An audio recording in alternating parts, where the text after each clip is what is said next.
Hey guys, tonight we are going to close our eyes and drift back in time, not to a grand battlefield or a glittering palace, but to a place far more intimate and, frankly, far more crowded.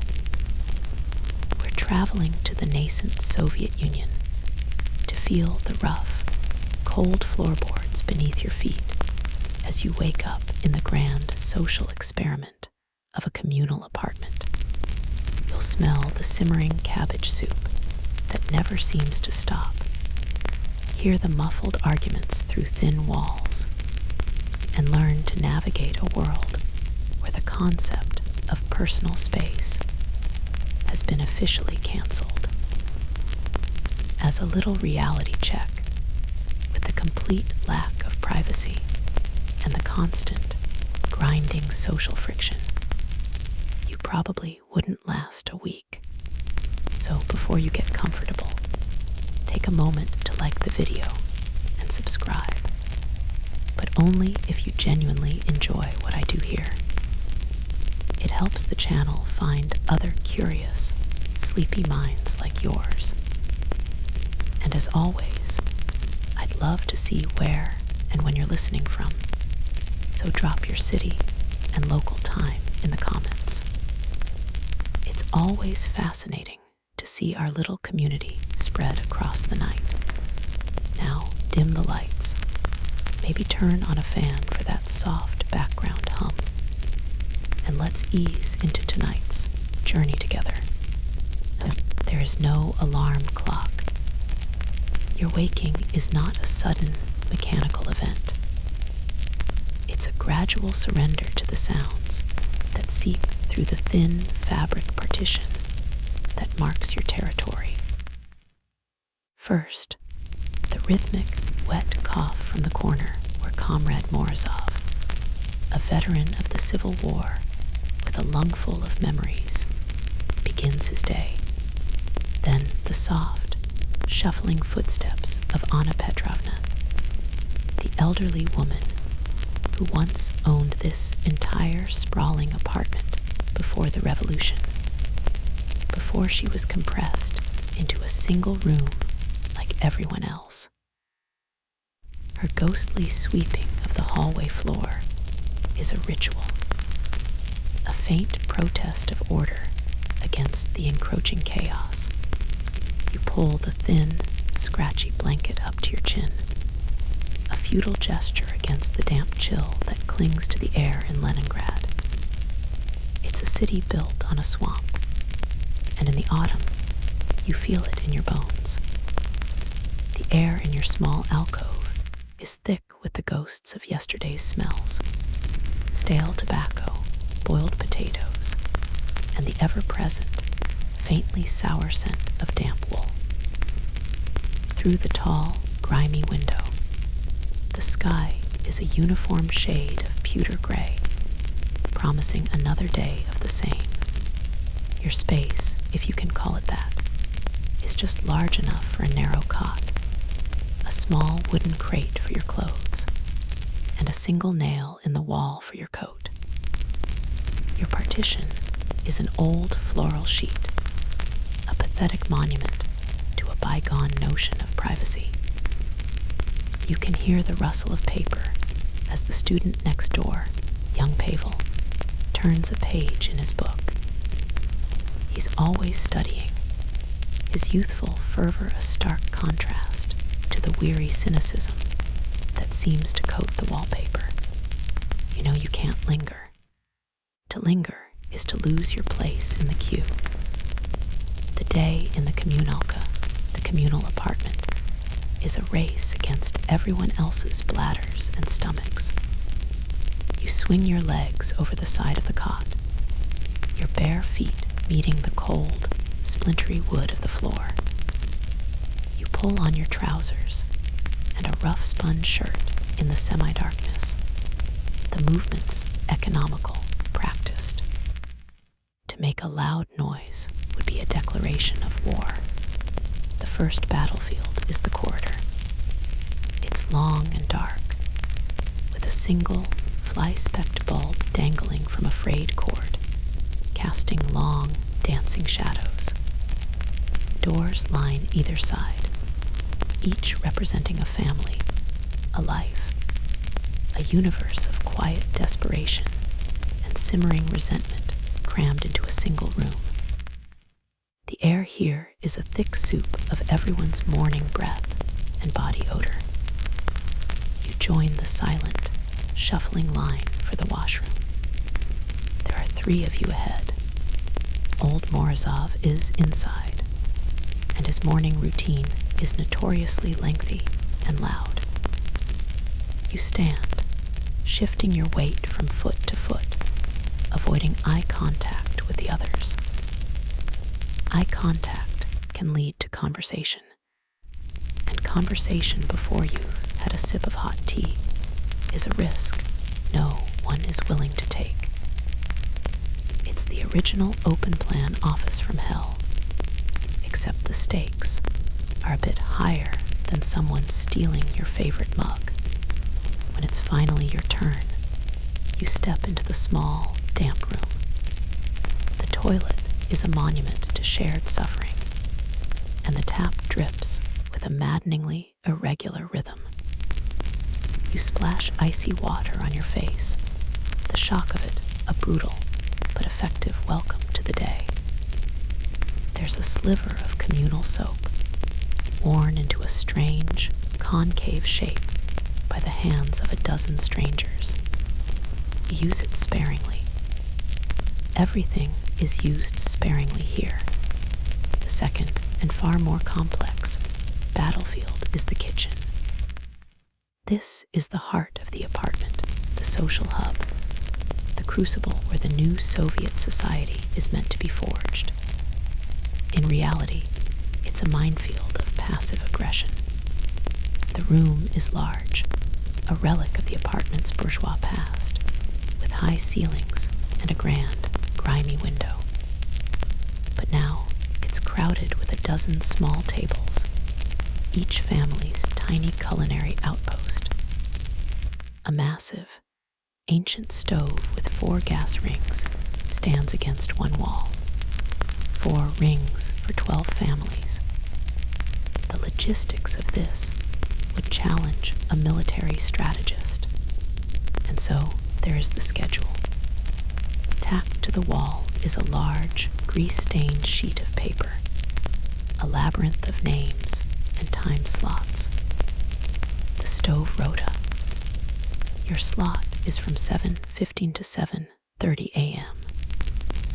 You have 15 minutes to boil water for tea and heat up whatever leftover kasha you have. To miss your slot is to risk the wrath of the Orlov family, who are next, and Mrs. Orlova guards her 15 minutes with the ferocity of a border guard. This intricate schedule, historians will later note, was a common feature, becoming a piece of folk art in its own right, a testament to humanity's ability to create bureaucracy in the most unlikely of places. It's a fun little tidbit, the idea that your quiet morning cup of tea is dependent on a document more complex than most international treaties. You navigate the cramped space, nodding curtly to your neighbors. You can feel the eyes on you. Is your piece of bread slightly larger than yesterday's? Did you use a match from the communal box without contributing last week? Every action is observed, catalogued, and stored away for a future argument. The air is thick with the smells of competing breakfasts. One family is boiling beets, another frying onions, creating a cloying, confusing aroma that sticks to your clothes for the rest of the day. This whole living situation is the result of a state policy called uplitneny, or compression. After the revolution, the grand apartments of the wealthy were seized, and working-class families were moved in, sometimes dozens of people, into a space designed for a family of 4 and their servants.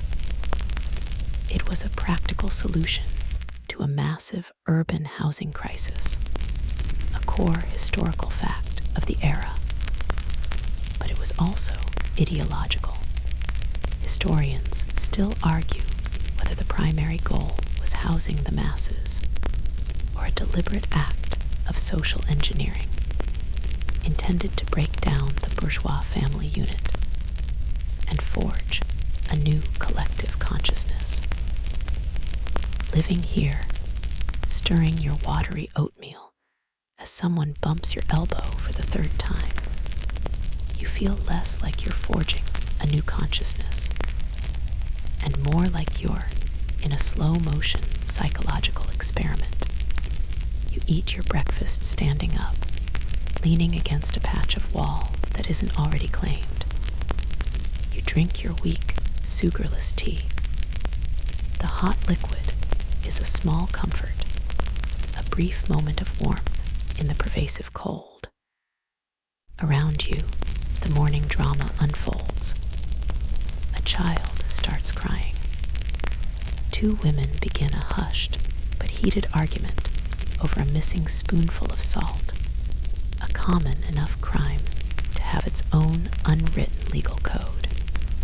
Young Pavel, the student, is trying to read his copy of Pravda while eating, his brow furrowed with concentration, a perfect model of the new Soviet man, oblivious to the domestic chaos.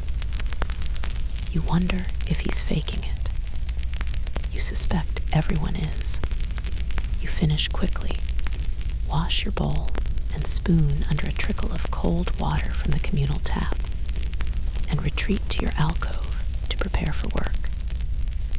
You put on your worn but sturdy boots, your coat, and your cap. Before you leave, you take a moment. You stand by the tall window in the corridor, looking down into the courtyard. It's a well of gray concrete, echoing with the sounds of the city waking up. From other windows in other communal apartments, you see other figures, other lives, all starting their day in the same crowded, complicated dance. As you step out of the apartment and into the cacophony of the building's main stairwell, you feel a sense of relief. The anonymity of the street is a luxury. Here, in the communalka, you are never anonymous. You are a member of the collective. Your habits, your moods, your possessions, even the smell of your cooking, are all public property, subject to scrutiny and commentary. The day at the factory is long and grueling, a symphony of shouting foremen and screeching machinery.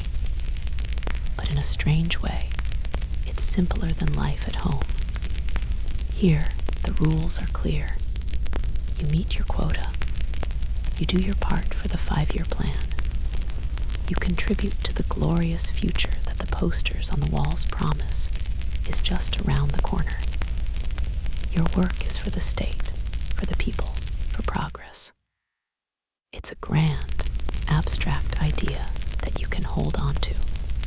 It's much harder to feel like you're building a utopia when you're secretly hiding your personal sugar ration from the old woman in the next room. It's a funny contradiction. The grandest societal vision being undermined by a fight over a teaspoon when you trudge home hours later, weary to your bones. The evening is a mirror of the morning. The corridor is filled with the smells of a dozen dinners.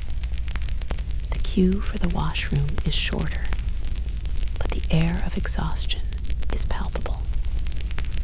Children run and shout in the hallway, their brief bursts of energy, a stark contrast. You manage to secure your evening slot at the stove, preparing a simple meal of potatoes and cabbage. You eat it in your little alcove, sitting on your cot, the floral sheet pulled for the illusion of privacy. You can still hear everything. A radio is playing a patriotic march from someone's room. The Orlovs are having a low, rumbling argument. Anna Petrovna is humming a sad, pre-revolutionary tune, a ghost of a melody from a world that no longer exists. Later, as you lie in the darkness, waiting for a sleep that is slow to come, the apartment is still alive. It creaks and groans like a great ship at sea. The sounds become a kind of lullaby, the drip of the tap, the distant rumble of a tram, Morozov's inevitable nightly coughing fit, the soft murmur of voices from the kitchen, where a few residents are sharing a cheap cigarette and complaining in hushed tones. You are never truly alone.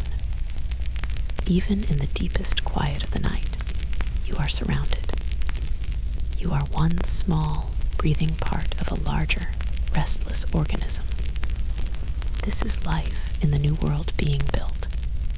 It is stripped down, raw, and utterly, inescapably collective. You close your eyes, and the last thing you're aware of is the faint smell of your neighbor's boiling laundry. A smell you know will be there to greet you when you wake. There is no escape, only the quiet surrender to the shared, cramped, and strangely resilient rhythm of the communalka. And as you finally begin to drift, a thought flits through your mind. At least, you don't have to decide what to watch on TV. Small victories. The factory whistle is your new alarm clock. It's a sound that doesn't seep into your consciousness. It rips through the thin morning air, a single, piercing metallic shriek that vibrates through the window panes of the entire city. It's a call to arms, not for a battle of bullets and bayonets, but for the great war of production, the war against backwardness.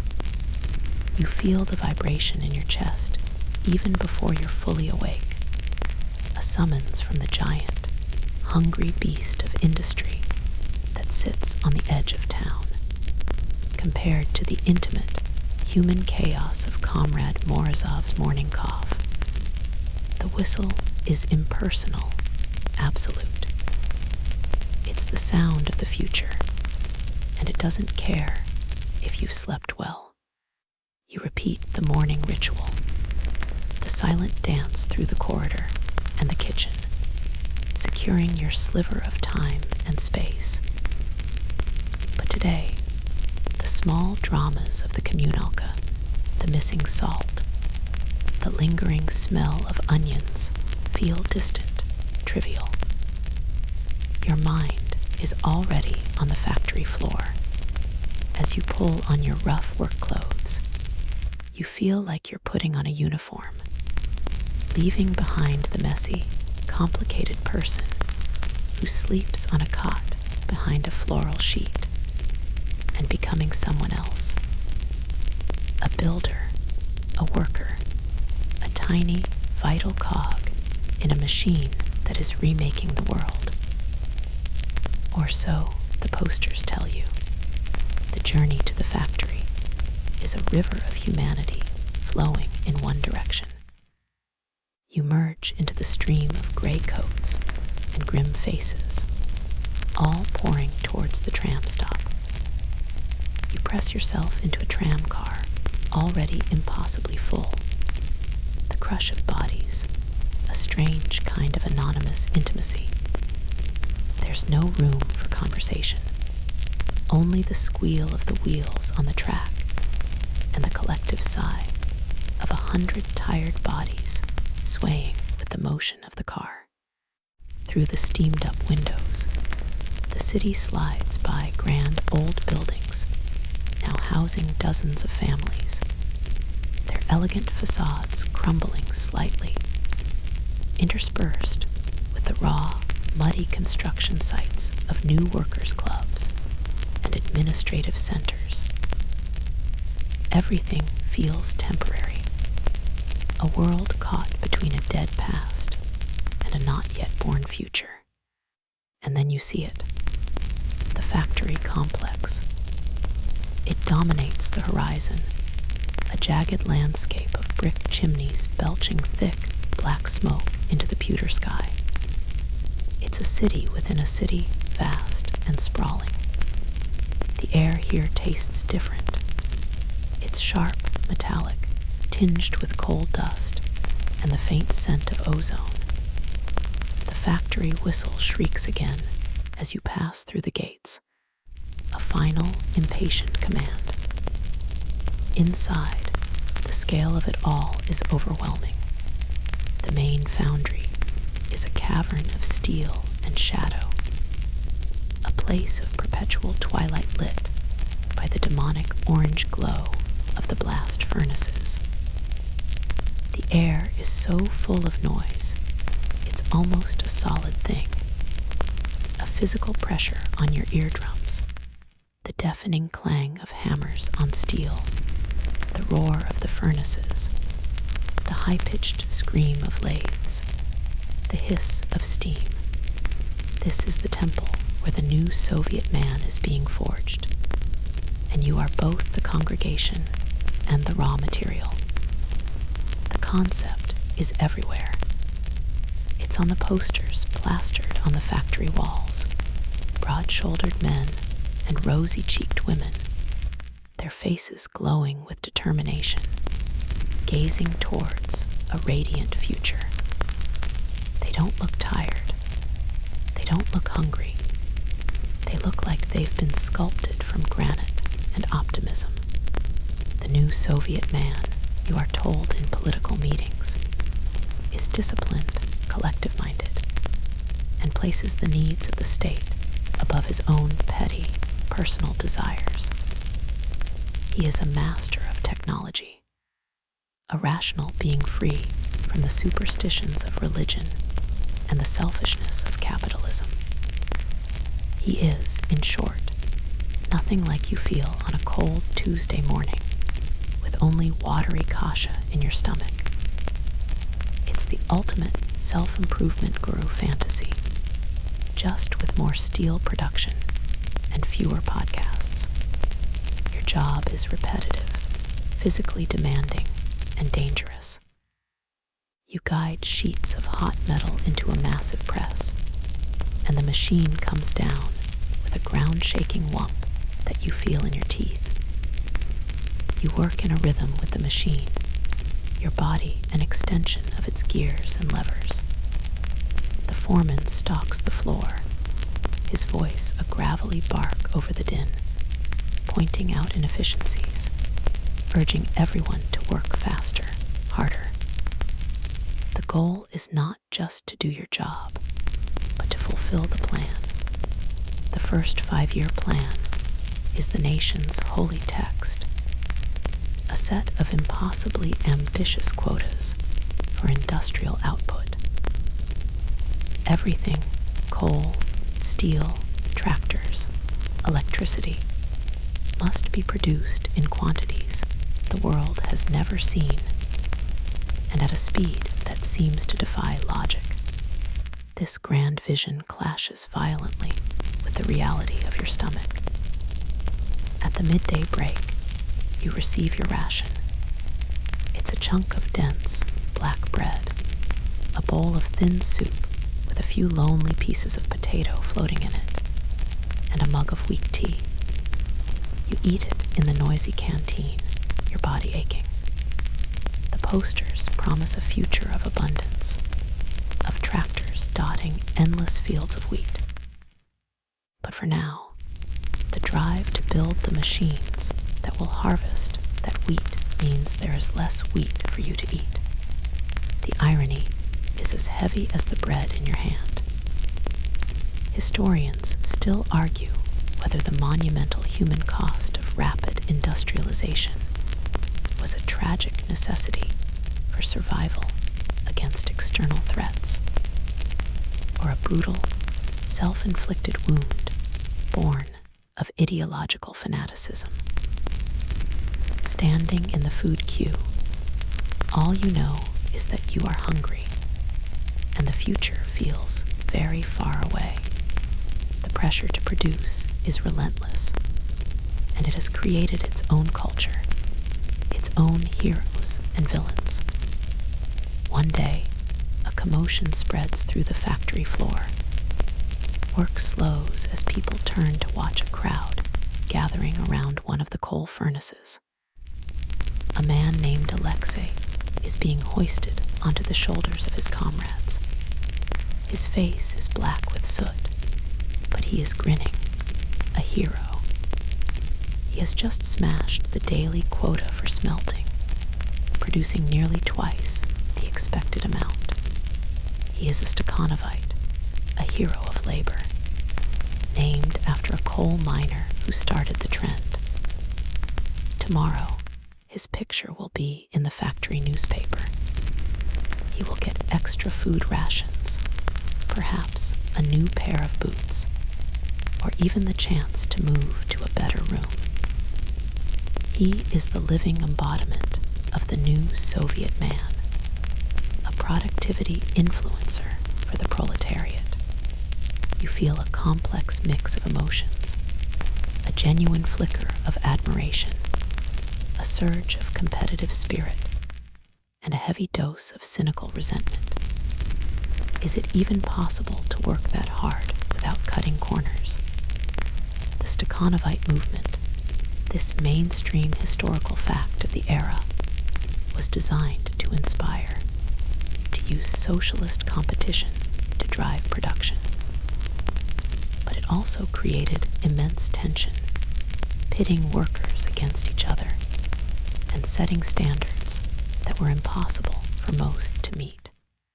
For every hero like Alexei, there are 100 others who are just trying to get through the day without losing a finger. And then there's the dark side of the quota. The end of the month is a period of controlled chaos known as China, or storming. For 3 weeks, production might lag due to equipment failures or supply shortages. Then, in the final week, a frantic panic ensues to meet the monthly target at any cost. Safety procedures are ignored. Machines are run until they break. The work is rushed and shoddy. You've seen tractors roll off the assembly line that you know will break down before they reach the first collective farm. This bizarre, recurring cycle of panic and haste is a quirky, almost comical feature of the planned economy. A system so focused on the numbers on a page that it often forgot about the quality of the thing being built. It's like every factory in the country was run by students pulling an all-nighter to finish a term paper they'd ignored for months. Failure to keep up has consequences. To be unproductive is to be a parasite on the body of the working class. To make a mistake, to break a machine, could be seen as something far worse: sabotage. The papers are full of stories about wreckers, hidden enemies of the state, who are actively trying to undermine the 5-year plan from within. You never know if the man working next to you is a true believer or just watching, waiting for you to slip up. After your shift, you don't always go straight home.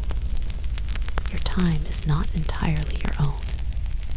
There are mandatory political education meetings where you sit on a hard bench and listen to party official explain the latest successes of socialism and the evils of the capitalist world. There are also subpitniks, supposedly voluntary days of community labor on your day off, where you might be tasked with digging a ditch or paving a new road. You volunteer because not volunteering is noticed. Your entire life is meant to be an act of contribution. Your leisure, your thoughts, your very identity are all being conscripted into this grand project. As you finally make the return journey on the crowded tram, the factory's grime on your skin and its roar still echoing in your ears, you feel a profound exhaustion that is more than just physical. You are being stretched, pulled between the glorious promises of the future and the grinding reality of the present. You are told you are a hero, a creator of a new world, yet you feel powerless, a tiny component in a vast and unforgiving machine. You step back into the communalka. The air is thick with the familiar smell of boiled cabbage and damp laundry. Someone is playing a mournful tune on a balalaika. The Orlovs are arguing again. It's a different kind of noise from the factory, smaller, more human, but just as relentless. You retreat to your cot, the one place that is yours, sort of. You lie down, and the ache in your muscles is a testament to your day's labor. You have made your contribution. You have produced your quota of steel. You have helped build the future. But as you close your eyes, the heroic face on the propaganda poster blurs, replaced by the hungry faces in the canteen, the frantic rush of storming, and the simple, overwhelming desire for a piece of bread that doesn't taste of sawdust. You are forging the new Soviet man, but the steel is your own body, and you can feel it begin to strain. Section 3. The change is not sudden. It's a slow curdling of the atmosphere, like milk left out in the heat. The factory whistle still shrieks. The trams are still crowded, and the black bread still tastes of grit and necessity. But the sounds inside the communalka have changed. The boisterous arguments in the kitchen have subsided, replaced by a tense, watchful silence. Conversations happen in hushed tones, breaking off abruptly when someone enters the room. People's eyes dart away when they meet yours in the corridor. The air itself feels thin, brittle, as if a single loud word could shatter it into 1,000 pieces. You notice it first with the radio. Once, it was a backdrop of cheerful patriotic marches and reports on tractor production. Now, the voice that crackles from the speaker in the common area is a stern, relentless baritone, listing the names of traitors. Heroes of the revolution, men you've seen in photographs and read about in books, are suddenly unmasked as saboteurs, spies, and enemies of the people. The main historical event of the day isn't a new dam, but a new show trial.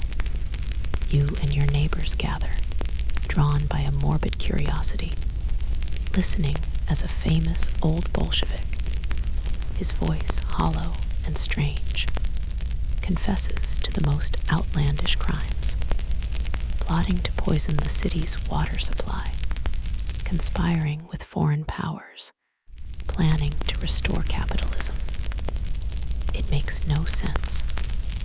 The confessions are too elaborate, the betrayals too absolute. It feels like a poorly written play, yet the consequences are deadly real. After the broadcast, a heavy silence fills the room. No one speaks. To question the verdict would be madness. To enthusiastically agree would seem suspicious. The safest response is a blank face and a quiet retreat back to your own small corner of the apartment. You learn a new kind of calculus, the arithmetic of survival. You watch Pavel, the fervent student, His youthful certainty has evaporated, replaced by a guarded expression. He still reads Pravda, the official party newspaper. But now his eyes scan the pages with a new intensity, as if he's trying to read between the lines, to understand the shifting landscape of what is safe to believe. One morning, you see him staring at a photograph in the paper. It's a picture of the great leader, Stalin, walking along a canal with several other officials. You glance at it over his shoulder. There's something odd about the photo, a strange blankness in the composition. You feel a flicker of memory. You're sure you've seen an earlier version of this photo, one where another man was walking beside the leader, a man whose name was just mentioned on the radio as a traitor. Now, there is only water where he stood. He has not just been arrested, he has been erased. This practice, you'll learn, is common. People becoming ghosts, airbrushed from history. It's a quirky and chilling detail of the era, the state acting as the ultimate photo editor, retroactively unfriending people from existence. It sends a specific kind of coldness down your spine. If the past itself can be altered, what is real? What is safe? The paranoia seeps out of the newspaper and into the fabric of your daily life. The communalka, once a theater of petty squabbles, is now a nest of potential danger. Every resident is a variable in a terrifying equation. Your relationship with your neighbors is no longer just about navigating the stove rota. It's about navigating a minefield of suspicion. You start to replay every conversation in your head. Did you sound enthusiastic enough when discussing the latest production figures? Did that joke you made about the long queues for soap sound like a complaint against the state? You start censoring yourself, not just your words, but your thoughts. Having an unorthodox thought feels like hiding a weapon under your mattress. Anna Petrovna, the old woman who once owned the entire apartment, now seems particularly dangerous. The bitterness in her eyes, which you once pitied, now looks like a wellspring of resentment that could spill over at any moment. A denunciation from her, settling an old score over a perceived slight, would be just as effective as one from a zealous party member. Your social network has been rewired. Every connection is now a potential source of electric shock. It's like the worst version of social media, where a cancellation doesn't mean losing followers. It means losing your freedom or your life. The fear solidifies one night in late winter. It arrives not as a shout, but as a quiet, methodical sound from the street below. The sound of a single truck engine idling in the dead of night when nothing else is moving. The black raven, people whisper. The truck of the NKVD, the secret police. You lie perfectly still on your cot, your heart a frantic drum against your ribs. The floral sheet separating you from the room seems like no protection at all. Then you hear it. Heavy, deliberate footsteps on the main building staircase. They are not the shuffling steps of a resident returning late. They are confident, purposeful. Your breath catches in your throat. You listen, trying to place the sound. Which floor? The steps come closer, louder. They stop on your landing. A deep, primal fear, cold and sharp, grips you. You are suddenly aware of every creak of the building, every rustle of your blanket. This is it. This is the knock at the door. But the knock doesn't come to your door. It comes to the door of Comrade Morozov, the old Civil War veteran. 3 quiet, firm knocks. Knock, knock, knock. A pause. Then the sound of the door opening. You can't see anything, but you can hear. A low, calm voice from one of the visitors. A confused, sleepy mumble from Morozov. The words are indistinct, but the tone is clear. There is no argument, no struggle, just a weary resignation. You hear the rustle of clothes, the soft thud of boots being pulled on. A few minutes later, the sound of footsteps receding down the corridor. Theirs heavy. His, a slow, tired shuffle. The front door of the apartment opens and closes with a soft click, and then silence. A silence deeper and more terrifying than any noise. The truck engine outside revs once, and then fades into the distance. You lie in the darkness for what feels like hours, your body rigid. You don't dare move. You listen to the sounds of the apartment, or rather, the lack of them. No one is moving. You know that behind every door, in every partitioned corner, another person is lying just as still as you are, listening, waiting. The shared fear is a palpable thing, a thick blanket smothering the entire apartment. The one sound that is missing is the one that has been a constant backdrop to your life here. Morozov's rhythmic, wheezing cough. The silence from his corner is the loudest sound in the world. The next morning, the sun rises on a world that looks the same, but feels fundamentally broken. People emerge from their rooms, their faces pale and drawn. They avoid each other's eyes. They move with a deliberate, quiet purpose. In the kitchen, no one speaks. They perform their morning rituals, boiling water, slicing bread like automatons. The unspoken rule is clear. You saw nothing. You heard nothing. To acknowledge the event would be to acknowledge your own vulnerability. Comrade Morozov's door is now sealed with a simple paper strip and a wax stamp. It's a small, official-looking scar on the familiar landscape of the corridor. His space on the stove rota is now empty. His nail in the wall is bare. In a single night, a man has been hollowed out of your world. You find yourself trying to remember your last conversation with him. Was it about the weather? Did you complain about something? Did he? Your memory becomes a treacherous landscape that you must navigate with care, retroactively editing any detail that might be dangerous. Why was he taken? Was it something he said? Was it because he once served under an officer who has now been declared a traitor? Did someone in the apartment denounce him over a long-forgotten grudge?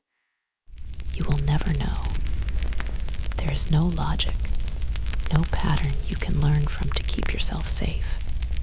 Historians still argue about the inner logic of the terror, whether it was a cold, calculated move by Stalin to eliminate all rivals, or a spiral of self-perpetuating paranoia that even the leadership couldn't fully control.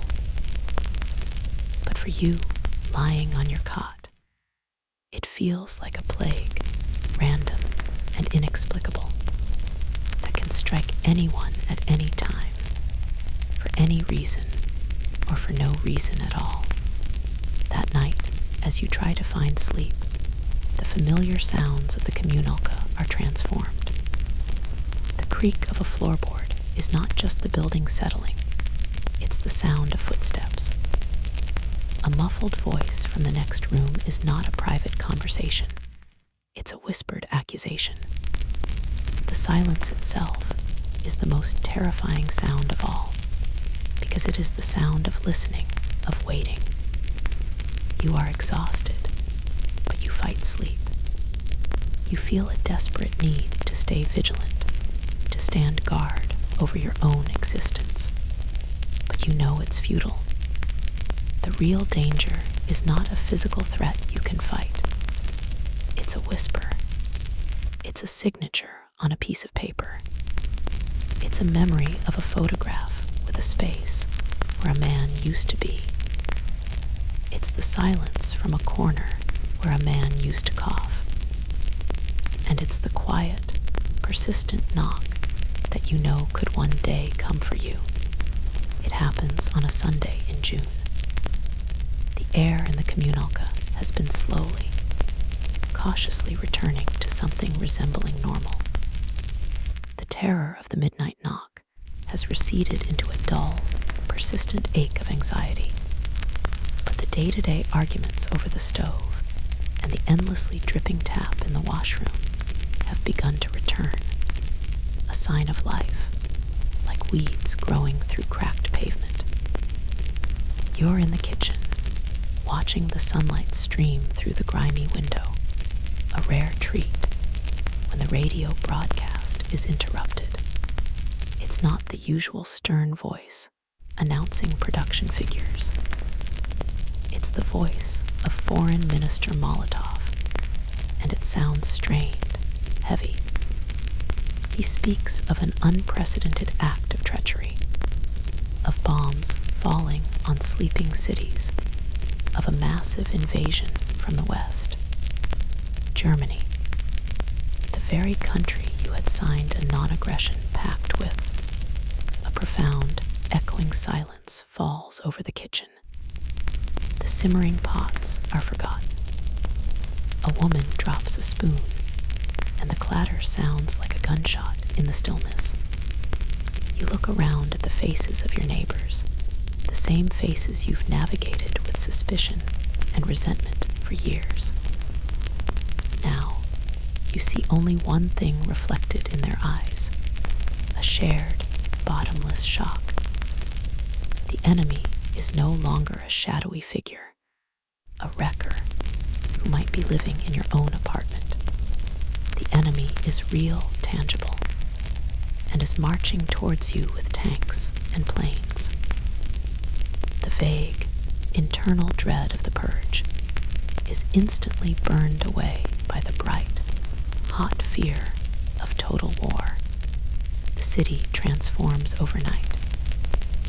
The red banners celebrating the achievements of the 5-year plan are replaced with stark, powerful posters.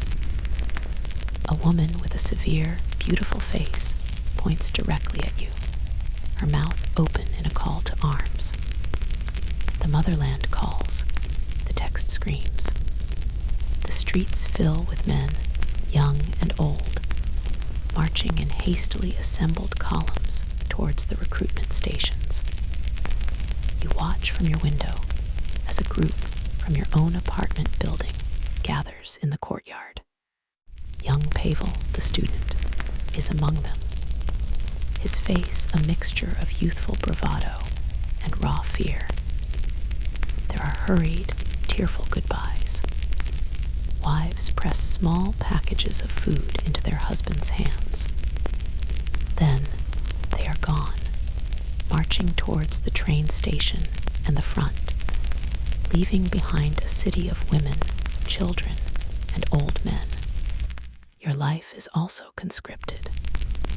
You report to the factory, the same temple of industry from before, but its purpose has been violently reforged. The assembly line that once produced tractors is being torn apart and retooled with a frantic, desperate energy. Your new job, you are told, is to help manufacture the T-34 tank. Your work shifts are no longer 8 hours. They are 12, sometimes 14. You work 7 days a week. Sleep becomes a precious, stolen commodity. The old pressure to meet a quota feels quaint. Now, every part you assemble, every weld you make, is not for an abstract future of agricultural abundance. It is for a soldier, a real person, who needs it right now to stop the tide of German panzers. The slogan painted on the factory wall changes. Everything for the front. Everything for victory. Life in the communalka is stripped down to its barest essentials. The government introduces a strict rationing system. Your ration card is the most important document you own. It entitles you to a few hundred grams of bread per day, bread which is now heavy and damp, bulked out with potato peelings, sawdust, whatever can be found. You get a little bit of sugar, a little fat, some grain. Meat is a distant memory. The kitchen, once a battleground of individual meals, becomes a place of grim collaboration. People pool their meager rations, creating a thin, watery soup that is shared among everyone. The old arguments about stolen salt seem absurd in a world where a single potato is a treasure. Then the air raids begin. The first time you hear the siren, it's a sound unlike any other, a rising, mournful wail that seems to come from the sky itself. Panic erupts. You follow the surge of people down into the dark, damp cellar of the apartment building. You huddle in the darkness with your neighbors, listening to the thud of anti-aircraft guns and the terrifying, ground-shaking crump of distant explosions. In the compressed darkness of the shelter, all social distinctions vanish. Anna Petrovna, the former aristocrat, clutches the arm of a factory worker's child, comforting the crying girl. The shared fear is a powerful solvent, dissolving old grudges and suspicions. It's the worst kind of team-building exercise imaginable. As the German army pushes deeper into the country, a new, desperate plan is enacted. The state decides to move its most critical industries eastward, beyond the reach of the German bombers, to the Ural Mountains and Siberia. This mass evacuation is a core historical fact of the war, a logistical undertaking of staggering scale. One day, the foreman announces that your factory is to be moved. The news is met not with joy, but with a weary sense of inevitability.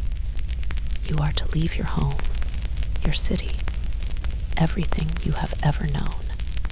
The process is one of organized chaos. You work day and night, dismantling the very machines you've been operating. Giant lathes, presses, and furnaces are hoisted by cranes onto open-air railway flat cars. You are given a few hours to pack a single small bag.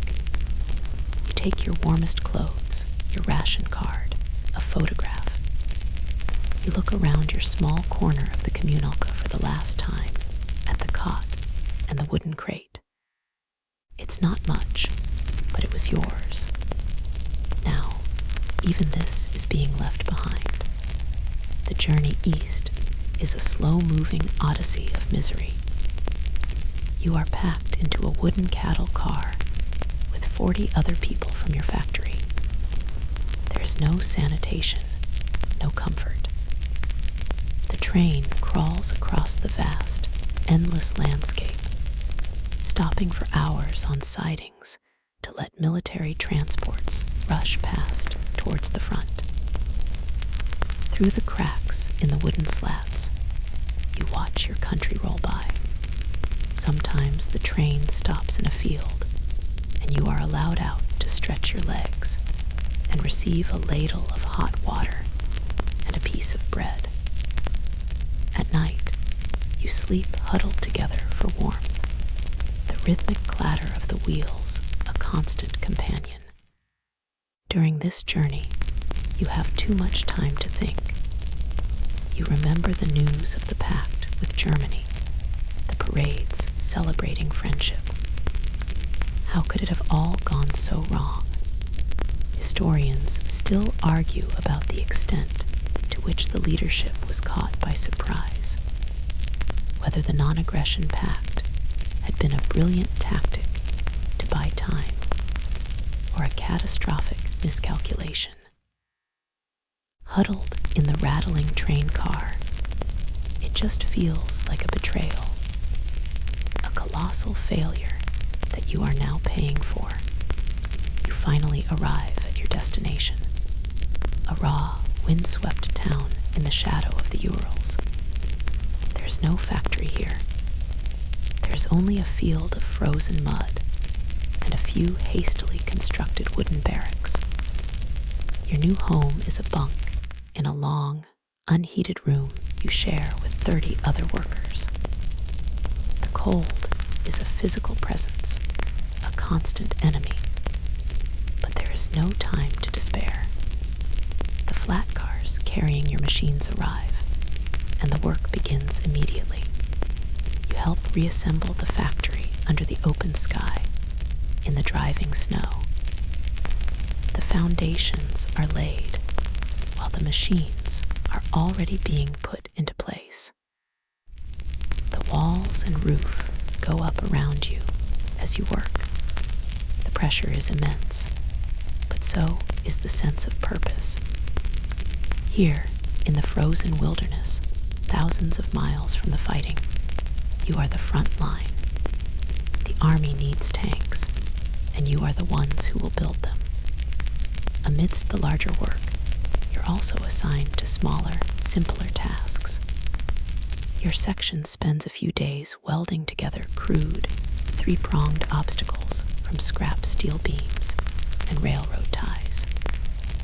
They are called hedgehogs, a quirky but brutally effective anti-tank weapon. As you lay the hot weld, sparks flying in the cold air, you feel a direct connection to the war. This very object, ugly and simple, made by your own hands, might soon be sitting on a street in Stalingrad, stopping a tank in its tracks.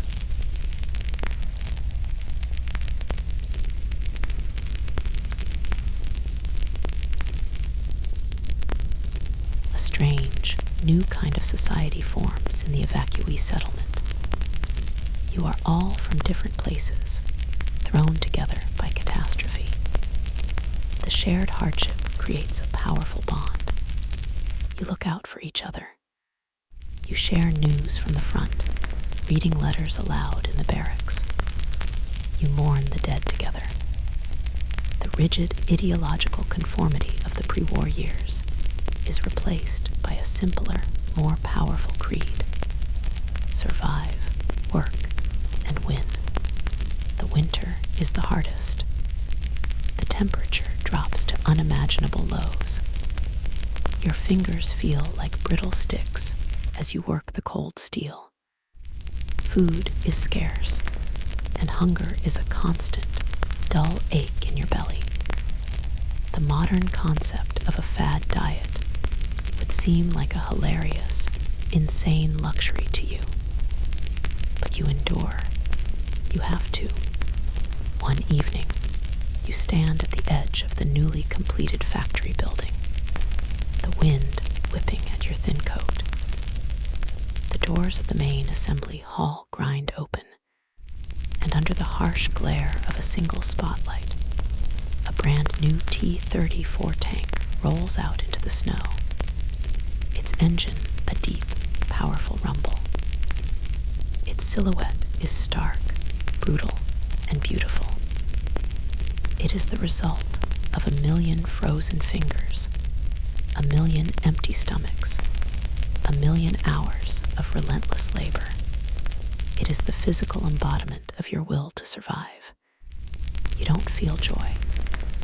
You are too tired, too cold, too hungry for that. But as you watch the tank move off to be loaded onto a train headed west, you feel a surge of something fierce and unbreakable. You are still here. You are still fighting, and you will not be broken. Victory comes not as a thunderclap, but as a crackle of static over a loudspeaker in the bleak factory town beyond the Urals. It's May 1945. The words from the announcer, total and unconditional surrender, seem to hang in the cold air for a moment, unreal. And then the world erupts. A collective, primal roar of pure, unadulterated joy and relief washes over the barracks and the factory floor. Men and women, their faces grimed with a permanent layer of industrial soot, grab each other and weep without shame. Strangers embrace like family. Someone starts firing a rifle into the sky, not in anger, but in a chaotic, explosive celebration. For one glorious, transcendent moment, the hunger, the cold, the fear, the years of grinding, relentless work, and the millions of dead all seem to find their meaning. You have not just survived, you have won. It feels like the end of a long, terrible movie, and the credits are finally rolling. The euphoria lasts for days, a delirious festival of shared hope. But soon, the intoxicating dream of victory gives way to the sober, logistical reality of what comes next, going home. The factory whistle blows again, not to call you to your shift, but to organize the long journey back west. You board another train, and the mood is profoundly different from the desperate flight eastward years ago. The cattle cars are still crowded and uncomfortable, but now they are filled with a quiet, hopeful anticipation. People talk about the future, about seeing family, about rebuilding their lives. As the train slowly, painstakingly makes its way west, the landscape outside your wooden slatted window begins to tell the story of the war. At first, it's just the familiar, vast emptiness of the East. But then the scars begin to appear. You pass through villages that are nothing more than a collection of blackened chimneys pointing at the sky like accusing fingers. You see the rusted, skeletal remains of tanks and artillery pieces lying twisted in fields, already being overgrown with weeds. The closer you get to your home city, the worse it becomes. The devastation is not sporadic, it's absolute.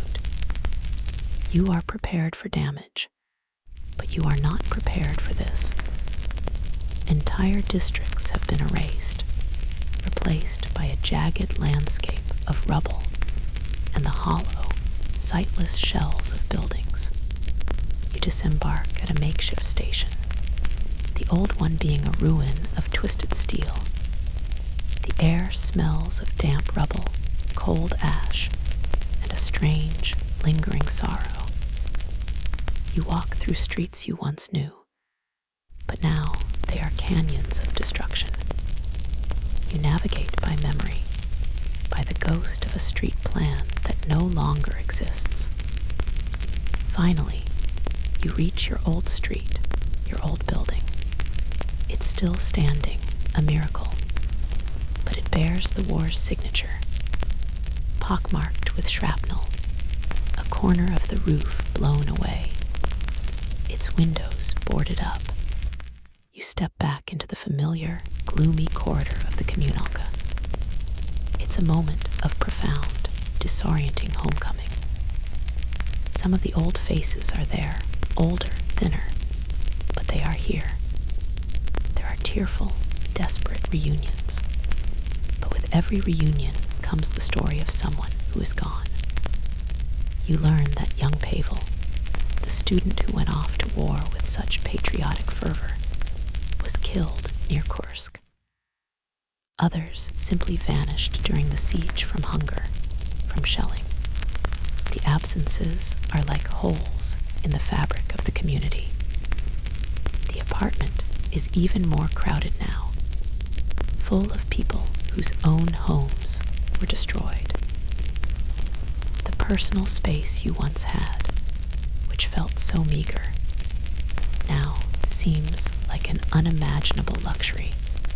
The sheer scale of the loss is a staggering, mainstream historical fact of the era. Over 27 million Soviet citizens are dead. This is not just a statistic you read in the paper. It's the reality you see every day. It's in the long queues where women vastly outnumber men. It's in the work brigades, where women and teenagers are tasked with the back-breaking labor of clearing rubble. It's in the eyes of the children who now have no parents. The victory was won, but the price was a wound so deep you fear it will never heal. And so the work begins. The war against Germany is over, but a new war has been declared, the War of Reconstruction. You are assigned to a work brigade. Your days are spent in the ruins, clearing debris. Often, the only tools you have are your own hands. You haul broken bricks, shovel rubble, and pull twisted steel beams from the wreckage. It is grueling, monotonous work, fueled by the same meager rations you had during the war. The initial hope of a better life after victory is quickly tempered by the exhaustion of this new struggle. The propaganda machine, which had focused on the war effort, now pivots to reconstruction. The posters change again. Instead of soldiers, they now show smiling workers rebuilding cities under the benevolent, watchful gaze of the one man who is given all the credit, Stalin. His cult of personality, already powerful before the war, now expands to cosmic proportions. He is no longer just the leader. He is the generalissimus, the great architect of victory, the father of nations. His portrait is everywhere, in every office, every factory, on the front page of every newspaper, hanging in the common room of your communalka. You attend mandatory meetings where you listen to endless speeches praising his strategic genius, his foresight, his iron will. The colossal, collective sacrifice of millions of people is reframed as his personal triumph. It feels like the entire country is being forced to write a thank you note to one man. Your old factory is one of the first sites to be rebuilt. As you clear the rubble of the old foundry, new equipment begins to arrive on flatbed trucks. You notice something strange about it. The massive new lathes and presses are painted a different color, the design unfamiliar. Then you see the metal plates riveted to the sides, with words in a language you recognize, but cannot read, German. This is trophy equipment, a curious and fascinating footnote to the war. Entire German factories were dismantled and brought to the Soviet Union as reparations. There is a dark, satisfying irony in it all. You are rebuilding your country using the enemy's own tools. But as the physical structures of the city begin to rise from the ashes, you feel a different kind of structure being reimposed. The brief, desperate solidarity of the war, the sense of a nation united against a common foe, begins to fade. It is replaced by the slow, creeping return of the old suspicion. The secret police are active again. The fear you'd almost forgotten, the fear of the careless word and the midnight knock, starts to return. People who spent time as prisoners of war, or who had contact with Allied soldiers in Germany, are now treated with extreme distrust. They are interrogated, often arrested, accused of being tainted by foreign ideologies. You feel the atmosphere in the communalka begin to shift again, back towards the pre-war tension. Historians still argue whether this post-war return to rigid ideological control and paranoia was an inevitable consequence of the emerging Cold War, or a deliberate choice by Stalin to prevent the freedoms and foreign contacts of wartime from loosening his grip on power. All you know is that the brief window of unity is closing. You have to be careful again. You end your long day and trudge back to the apartment. You lie on your cot, the sounds of hammering and construction, a constant, distant lullaby. You survived. You are a victor. You are rebuilding your world from a pile of ash. But this new world feels eerily like the old one. The work is just as hard. The food is just as scarce. And the same watchful eyes gaze down at you from 1,000 portraits. You have won the Great Patriotic War, but you are still not free. You are now a soldier in a new army, the army of Reconstruction, and your commanding officer's face is the one that is plastered on every wall, a permanent reminder of whose victory it truly was. Sleep comes not as a comfort, but as a brief ceasefire in a struggle. The news arrives on a cold day in March 1953. It comes, as all momentous news does, from the crackling voice on the radio. The leader, the generalissimus, the father of nations, is dead. You are in the factory canteen when the announcement is made, and a strange, heavy stillness descends. There are no cheers. That would be unthinkable, suicidal even. Instead, there is a bewildering public performance of grief. Some of the older women begin to weep, their sorrow seemingly genuine, for a man who was more of a god than a person. Others stare into their soup, their faces unreadable. You feel a dizzying cocktail of emotions, a jolt of pure, terrified uncertainty, and beneath it, a tiny, fragile flicker of something else. Hope. It's too soon to call it that. It's more like the feeling of a crushing weight being lifted, leaving you unsteady, unsure how to stand without it. For your entire adult life, his portrait has watched you. His words have guided you. His power has defined the very air you breathe. Now, he is gone. It's the series finale no one ever thought would actually come. In the weeks and months that follow, the changes are subtle at first. The endless, fawning articles in Pravda about Stalin's genius cease. One day, you walk into the factory office, and his giant, omnipresent portrait is simply gone. The wall behind it is faded, a ghostly rectangle where he used to be. No one mentions it. This quiet removal happens all over the country, slow, systematic dismantling of a god. The air begins to feel a little lighter, the pressure a little less intense.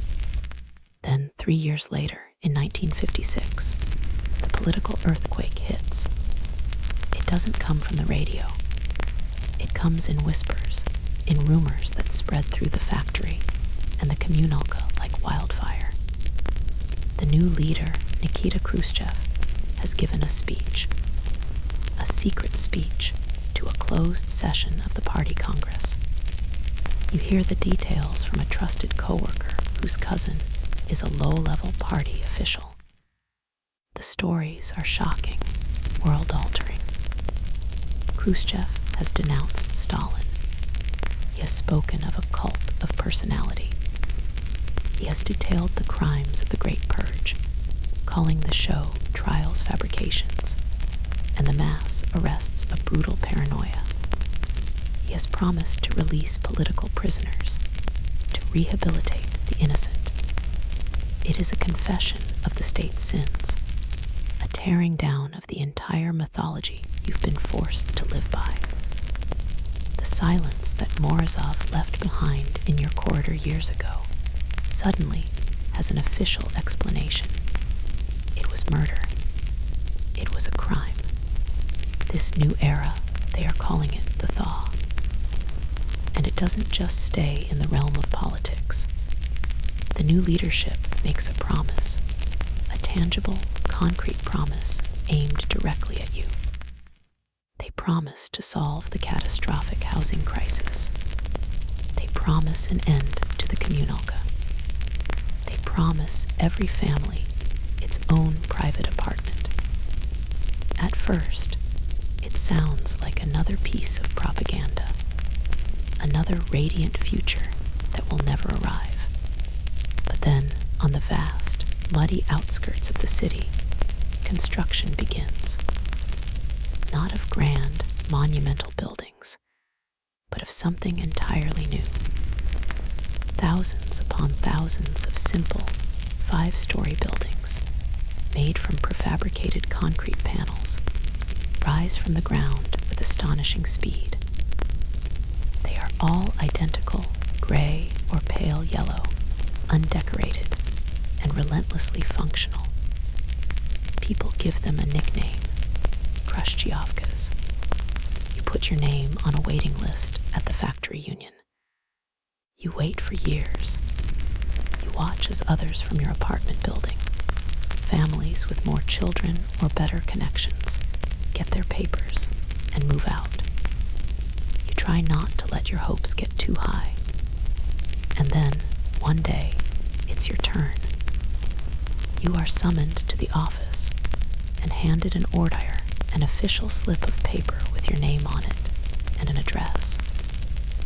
It is the key to a new world. The day you leave the communalka is one of the strangest of your life.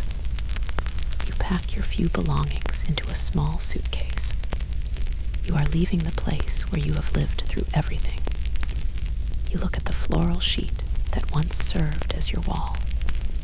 You look at the grease-stained kitchen rota, still tacked to the wall, a monument to 1,000 petty conflicts.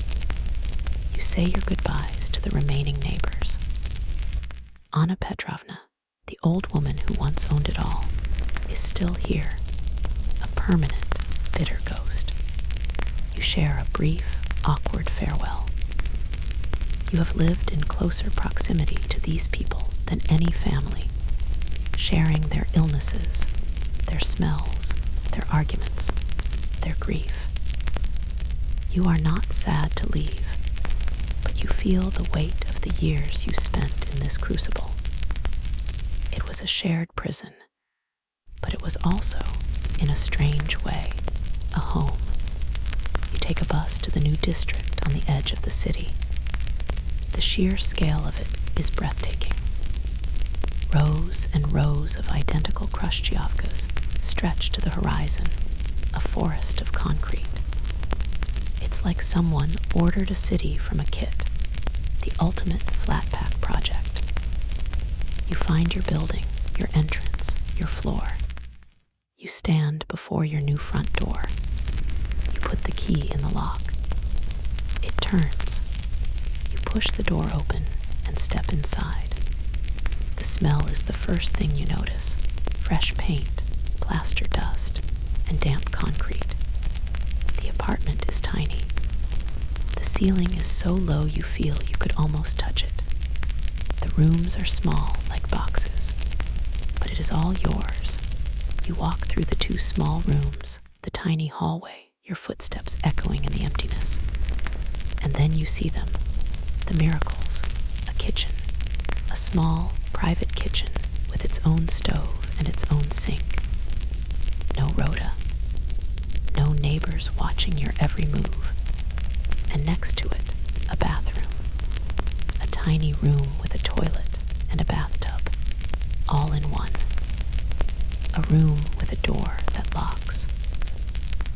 After a lifetime of queues and shared facilities, the sheer, unadulterated luxury of a private toilet is enough to make you want to weep. You explore the little details of your new home. In the kitchen, under the window, there's a small cupboard built into the thick outer wall. A vent in the back of it opens directly to the outside. It's a Khrushchevsky холодильник, a Khrushchev's refrigerator. In the long, cold winter, it will keep your food chilled without electricity. It's a simple, clever, and profoundly human detail. For the first time, it feels like the state has designed something not for grand ideological purposes, but for your actual daily comfort. The first few days are strange. The silence is the most unsettling part. You are used to the constant background noise of other people's lives. Here, the only sounds are the ones you make. The privacy feels illicit, like something you've stolen. But you slowly get used to it. You learn the joy of closing your own front door at the end of the day, shutting the world out. With this new privacy, a new kind of social life emerges. The kitchen, your very own kitchen, becomes the most important room in the house. It's no longer a place of conflict. It's a sanctuary. This is where you can invite trusted friends. You can sit around the small table, drink tea, and talk. Really talk. You can tell political jokes, the kind that would have gotten you arrested a few years ago. You can listen to a crackly broadcast of Western jazz on a shortwave radio, keeping the volume low. The cramped, smoky Khrushchevka kitchen becomes the true center of intellectual and social life, a place of quiet, personal freedom. Sitting there one night, you wonder about the man whose name is on these buildings. Khrushchev. He is a strange figure, bombastic, crude, but also the man who told the truth about Stalin and gave you this home. Historians still argue about the true nature of the thaw, whether it was a genuine attempt at liberalization and improving people's lives, or a calculated political maneuver by Khrushchev to consolidate his own power by discrediting his predecessors. From your perspective, sitting at your own kitchen table, the answer feels complicated. It's probably both. You look out your window. Across the courtyard, in the identical building opposite, you see a grid of lighted windows. Thousands of them stretching into the night. Each light represents a family. Each one is in its own private space. The world outside is still difficult. The queues are still long. The work is still hard. And the party still watches everything. But something fundamental has shifted. You are no longer just a component of a collective, forced to live in a human stew. You are an individual with a front door, a door with a lock. And tonight, for the first time in your life, you are the only one who has the key.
Life in your concrete box settles into a new kind of rhythm. The ghosts of the past, the terror, the war, the absolute certainty of Stalin's rule have receded, replaced by the mundane realities of leaky pipes, long queues for sausage, and the quiet, revolutionary privacy of your own front door. The world feels smaller, more manageable. And then, one autumn evening in 1957, as you're in your kitchen listening to the radio, the world cracks wide open. An announcer, his voice trembling with an excitement that feels entirely new and genuine, interrupts the broadcast. He reports that the Soviet Union has successfully launched the first ever artificial satellite into orbit around the Earth. Its name is Sputnik. Then they play the sound. A simple, steady electronic pulse. Beep, beep, beep. It's the sound of a star that you have made. It's a signal from a tiny metal moon built by hands like yours, now circling the globe high above the clouds, high above the borders, high above the very idea of east and west. You rush to the window and stare up into the vast, dark expanse of the night sky, as if you could somehow see it. You can't, of course, but it doesn't matter. You know it's there. You, a person living in a cramped apartment on the edge of a city still scarred by war, are a citizen of a nation that has touched the heavens. It's the most epic, first, comment in the history of humanity, and your side just posted it. A wave of pure, unadulterated pride washes over you, so powerful it almost makes you dizzy. The country, the entire world, goes space mad. The next day at the factory, it's all anyone can talk about. The newspapers are filled with diagrams of orbital mechanics and breathless articles about the dawn of the cosmic age. The success is hailed as the ultimate proof of the superiority of the socialist system. For once, the propaganda feels earned. Your system, for all its shortages and endless bureaucracy, has achieved something magical, something the wealthy, decadent, capitalist United States could not. This feeling is magnified 1,000 times over a few years later, in April of 1961. The news breaks, and it spreads not like a rumor, but like a shockwave. The Soviet Union has sent the first human being into space. His name is Yuri Gagarin. You see his face on the front page of Pravda, a handsome, smiling young man with kind eyes, the son of a carpenter and a dairy farmer. He is not an aristocrat or a capitalist. He is one of you. The country explodes in celebration. It's a spontaneous, joyous festival that feels even bigger than the end of the war. People pour into the streets, waving flags, singing, embracing strangers. Gagarin is the ultimate hero, the perfect embodiment of the new Soviet man, updated and launched into the cosmos. He's the world's first and greatest celebrity, an influencer whose sole follower was planet Earth. You watch the grainy, black and white footage of his return on a neighbor's small television set. You see him paraded through the streets of Moscow on a sea of flowers. This pride is a powerful balm, a distraction from the gray realities of your daily life. You may have to wait in line for 2 hours to buy a decent pair of shoes, but your country has walked among the stars. Yet this soaring pride exists in a strange, tense partnership with a deep and abiding paranoia. The same newspaper that shows you Gagarin's smiling face also contains articles about the constant, insidious threat posed by the West. The Cold War is not just a distant political struggle. It's a daily psychological reality. You are constantly reminded that the enemy is clever, ruthless, and could be anywhere. Posters appear in your factory and on public billboards, warning you against talking to foreigners. A chatterbox is a treasure for a spy, they proclaim, showing a sinister, trench-coated figure eavesdropping on a conversation. You attend public lectures where stern-faced men from the security services instruct you on how to spot suspicious behavior. The message is clear. The ideological war is everywhere, and you are a soldier on the front lines. This makes the arrival of the American National Exhibition in Moscow in 1959 a surreal and deeply confusing event. For a brief period, a piece of the forbidden world is planted right in the middle of a city park. Curiosity gets the better of you, and you join the massive crowds to go and see it. It's like stepping onto another planet. You see things that exist only in rumors. A model American house with a kitchen full of gleaming, futuristic appliances, dishwashers, massive refrigerators, mixers that look like they belong in a science fiction film. You see a display of impossibly stylish cars. You watch a demonstration of a new marvel called color television. The images so bright and vivid, they seem more real than life itself. It's all part of a curated display of American life, a bit of Cold War show and tell. At one of the stalls, you are handed a paper cup filled with a strange, dark, fizzy liquid.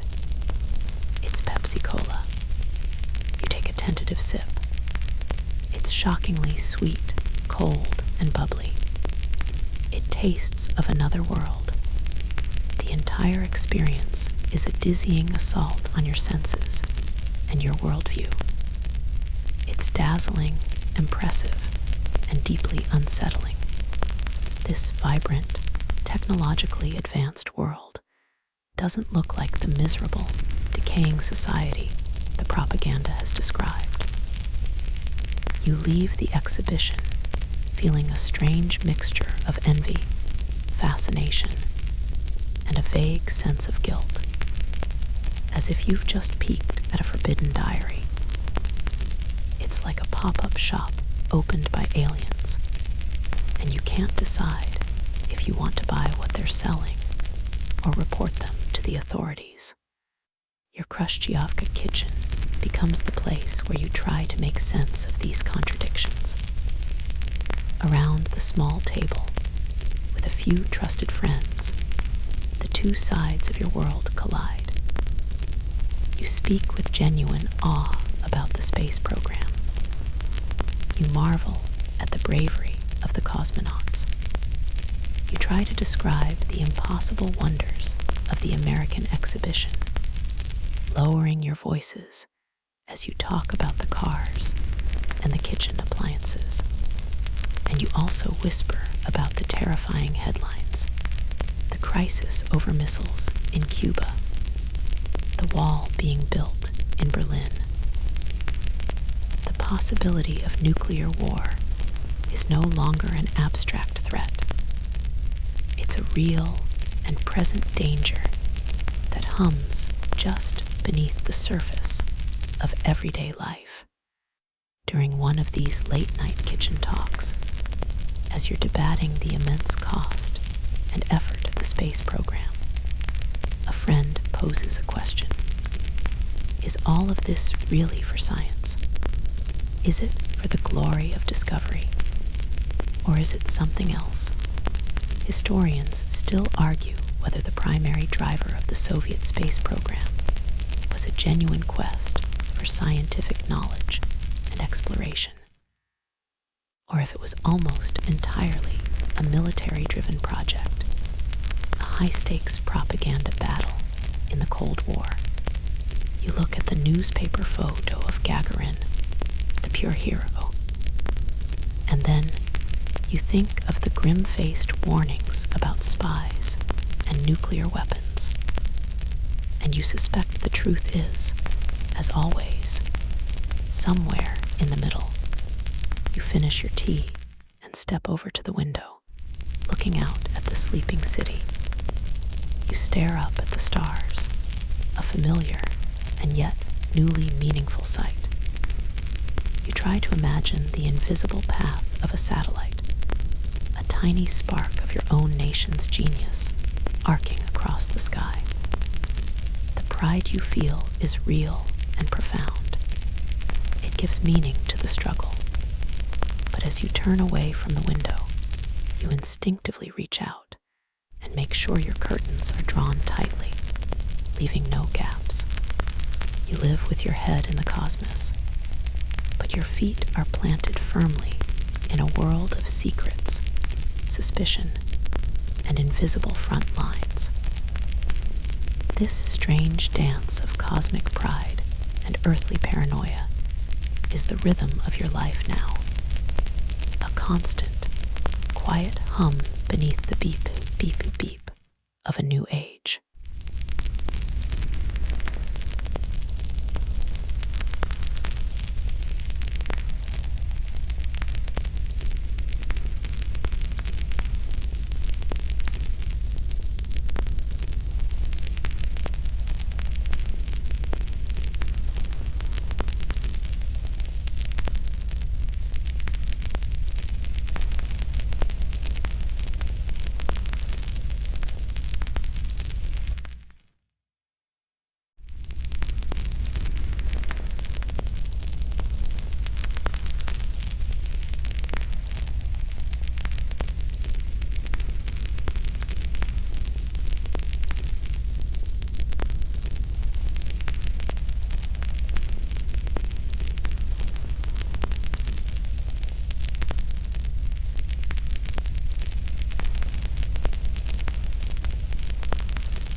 frantic, unpredictable energy of the thaw doesn't last.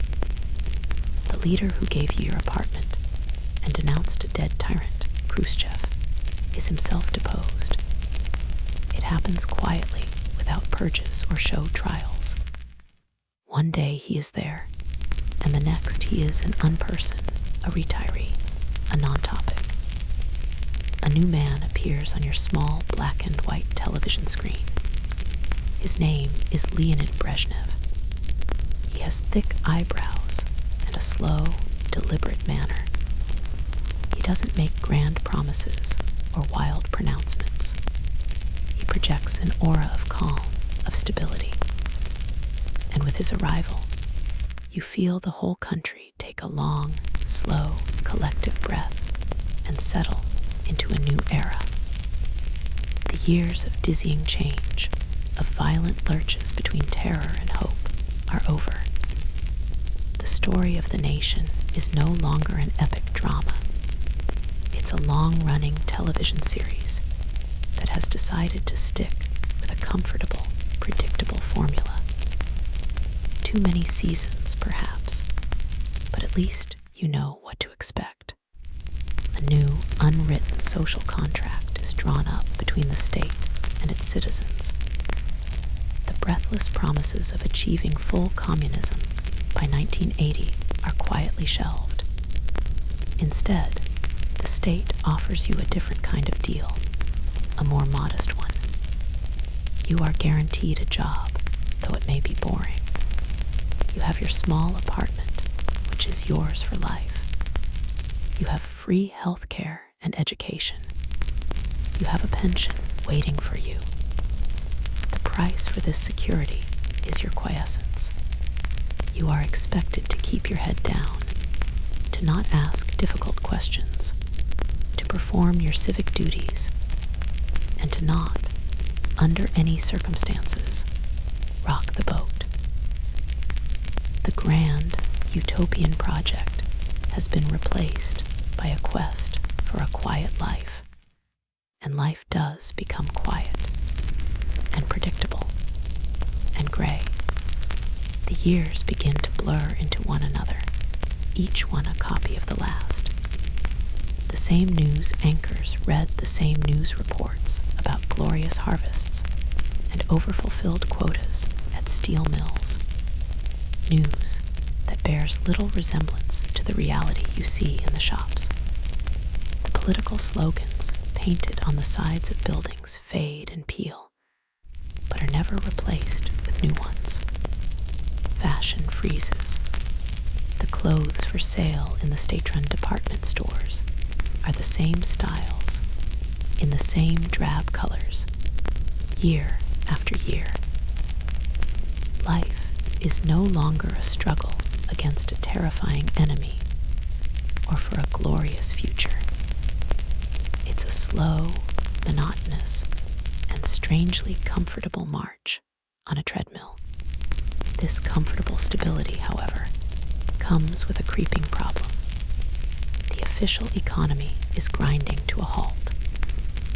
The system is brilliant at producing vast quantities of pig iron and concrete, but it is terrible at producing things people actually want, like good shoes, a decent sausage, or a compelling novel.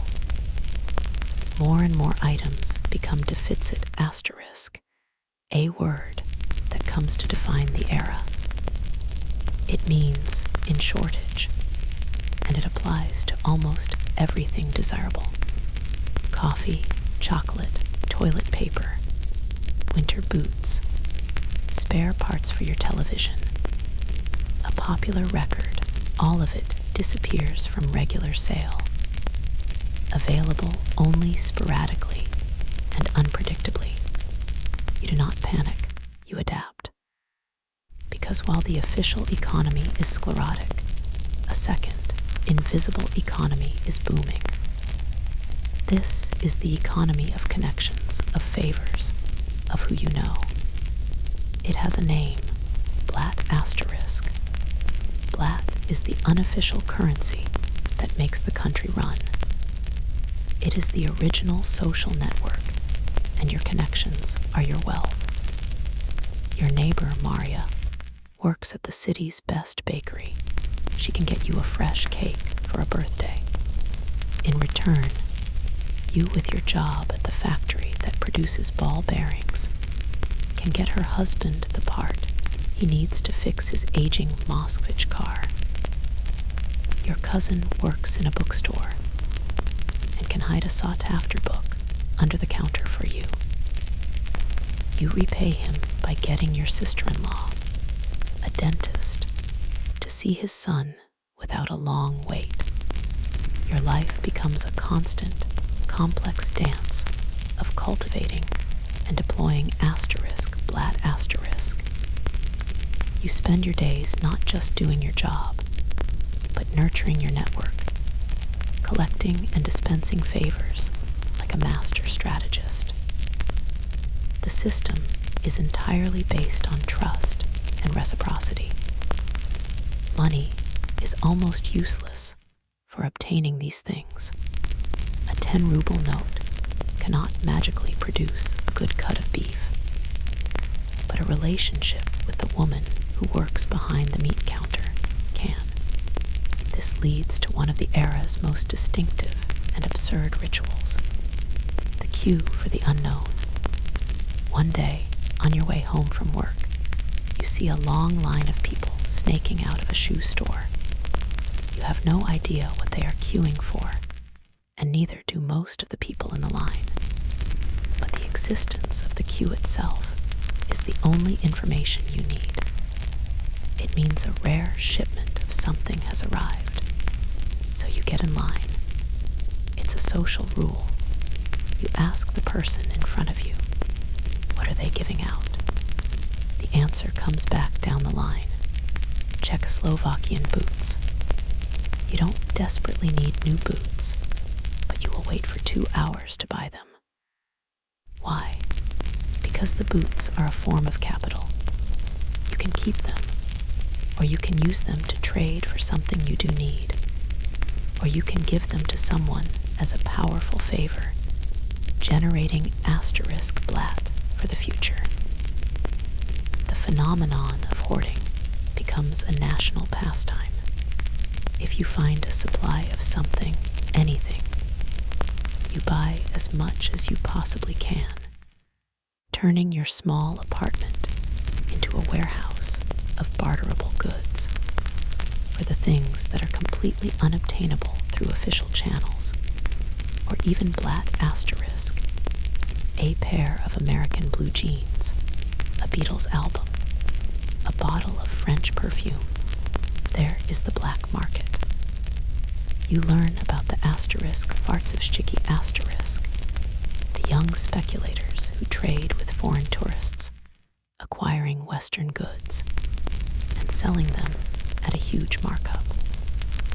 One day, you arrange a furtive meeting in a park and trade a month's savings for a pair of Levi's jeans.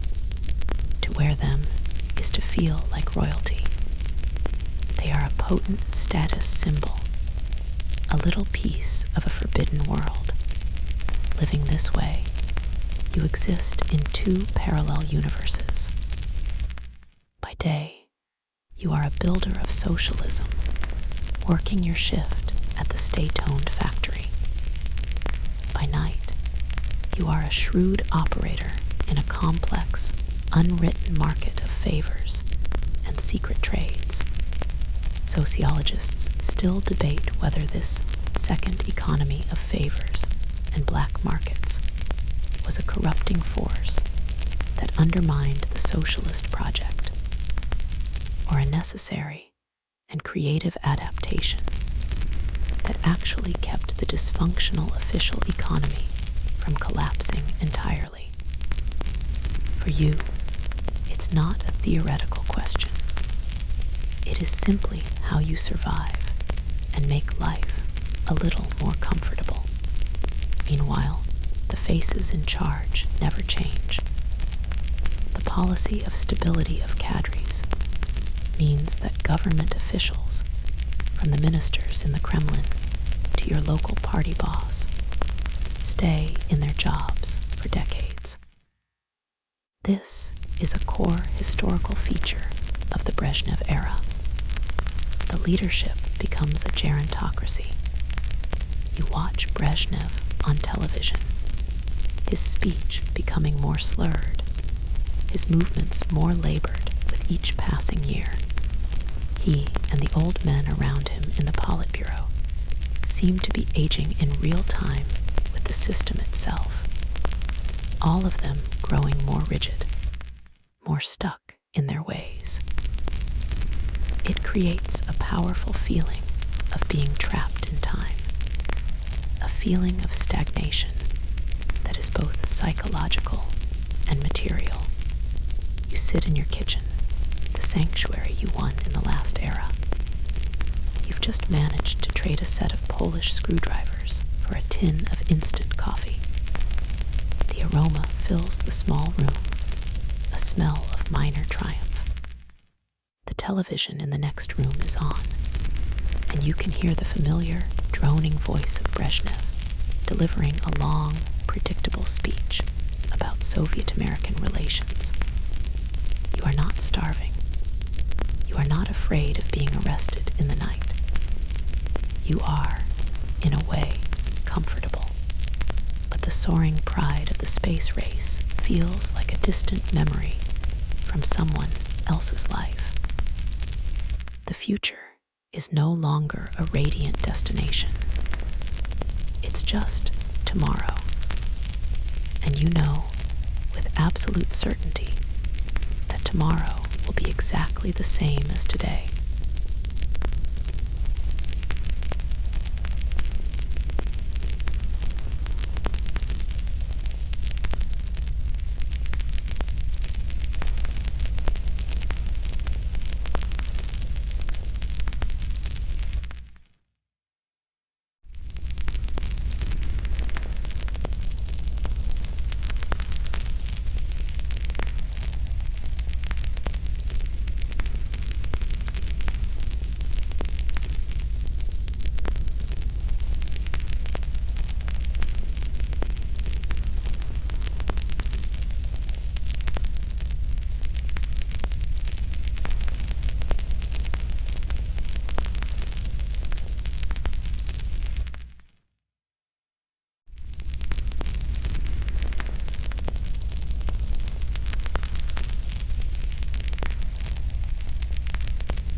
Day begins not with a rooster's crow or a gentle stirring, but with the harsh, mechanical rattle of your Slava alarm clock.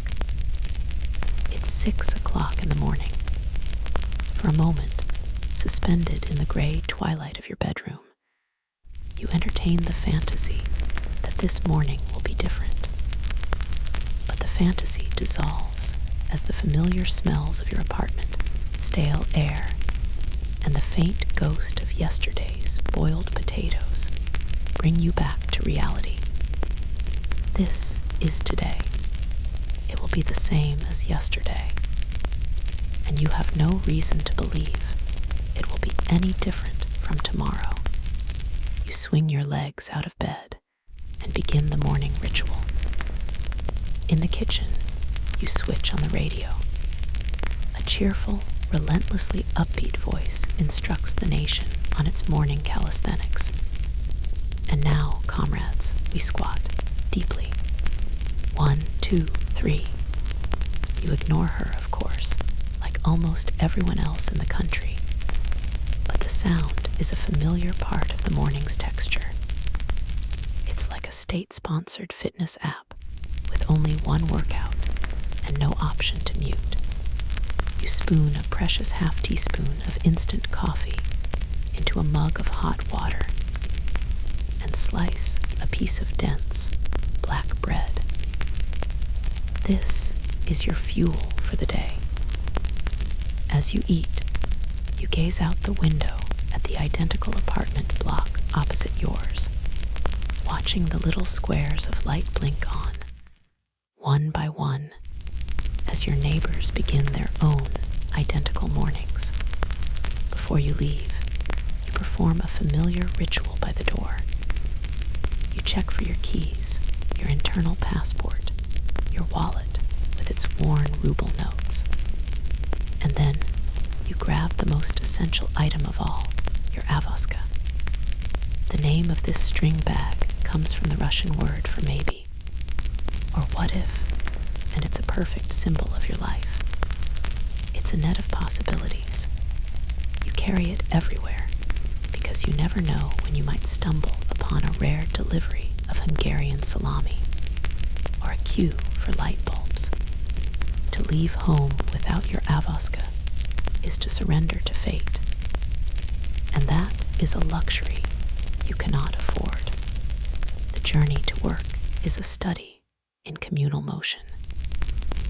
You join the river of gray and brown coats flowing towards the bus stop, then press yourself into the crowded vehicle. The air is thick with the smell of damp wool and morning breath. You sway with the motion of the bus, looking out the window at the city. The same faded banners exhorting you to glory to the Communist Party. The same statues of Lenin, arm outstretched towards a future that seems to have been permanently postponed. The factory looms into view.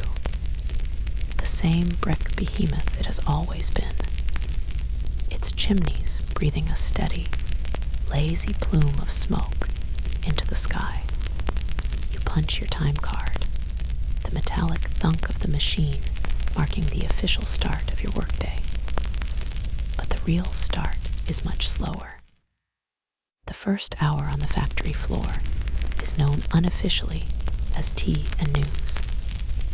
You and your workmates gather around a workbench, sipping hot tea from glass mugs and swapping stories, not of politics, but of the real news. Who has found a source for good winter boots, where a shipment of Romanian furniture was spotted? Whose cousin can get tickets to the new comedy film? This is the real information economy. The work itself has a slow, hypnotic rhythm. The Stakhanovite seal of the past is a distant, almost laughable memory. No one rushes. There is no incentive to innovate or work harder. Your salary is the same regardless. The unofficial slogan of the era, repeated as a cynical joke, is "They pretend to pay us, and we pretend to work." You perform your tasks with a practiced, minimal efficiency, doing just enough to ensure the production line doesn't grind to a halt, and the foreman doesn't bother you. Economists and historians still debate the true productivity of the Soviet worker during this time, questioning whether the official apathy and clock watching, was a form of subtle resistance, or simply a rational response to a system with no incentives for innovation. To you, it's just the way things are.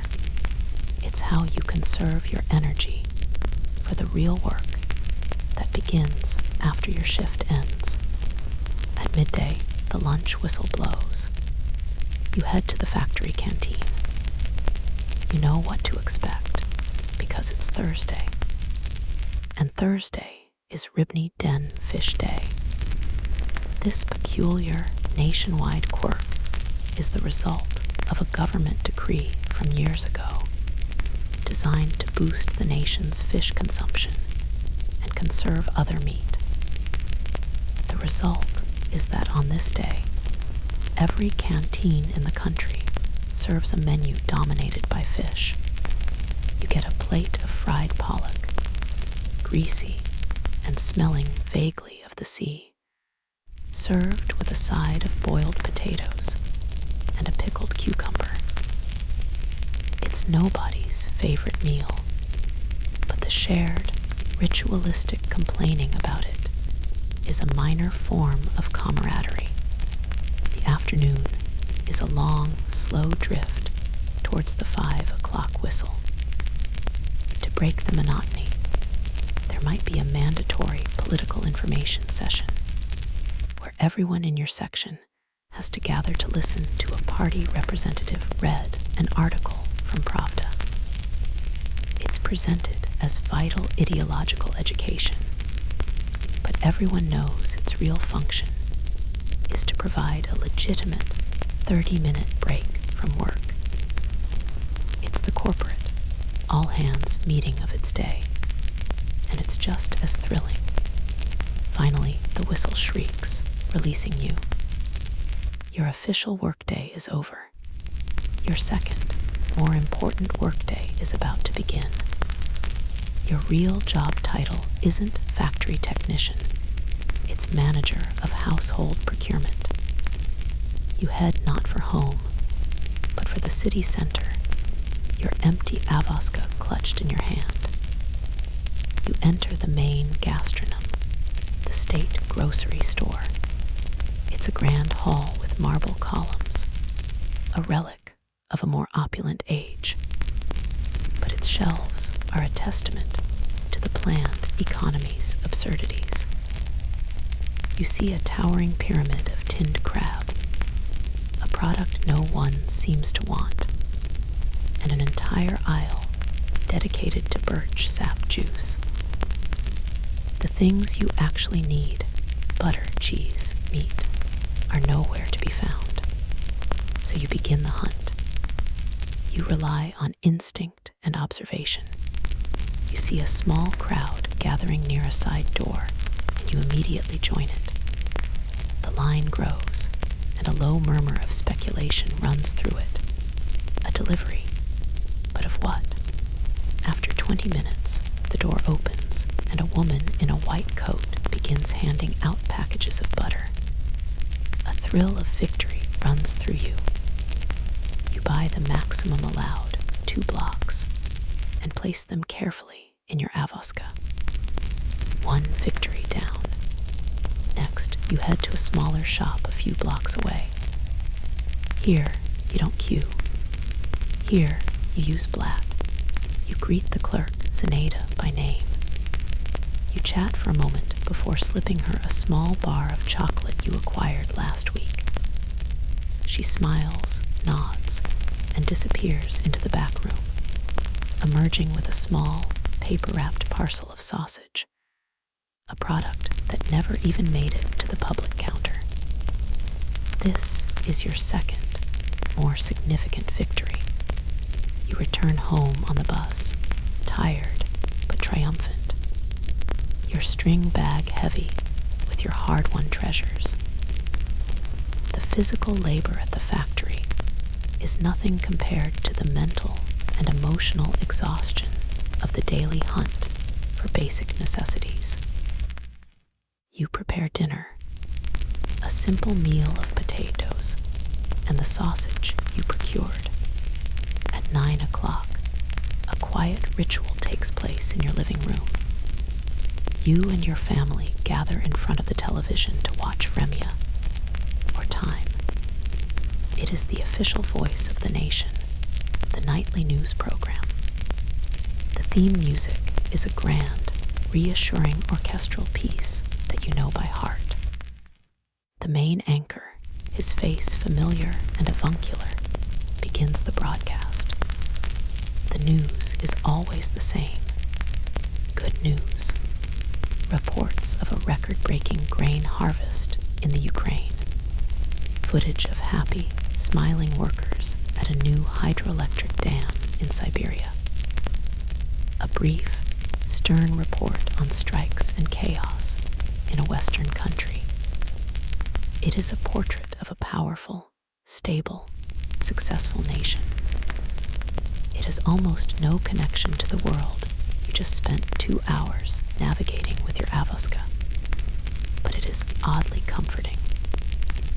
It is the original feel-good news summary, a nightly lullaby for an entire country.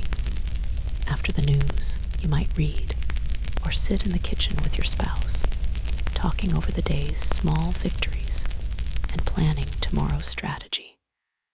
Then it is time for bed. You set the old Slava alarm clock for 6. You lie in the darkness, the sounds of the apartment block settling around you. You are not a hero. You are not a dissident. You are a survivor of the everyday. You have navigated the system, provided for your family, and made it through another day. And as you drift off to sleep, you know with a deep, weary certainty that you will wake up in 8 hours and do it all over again.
Day is over.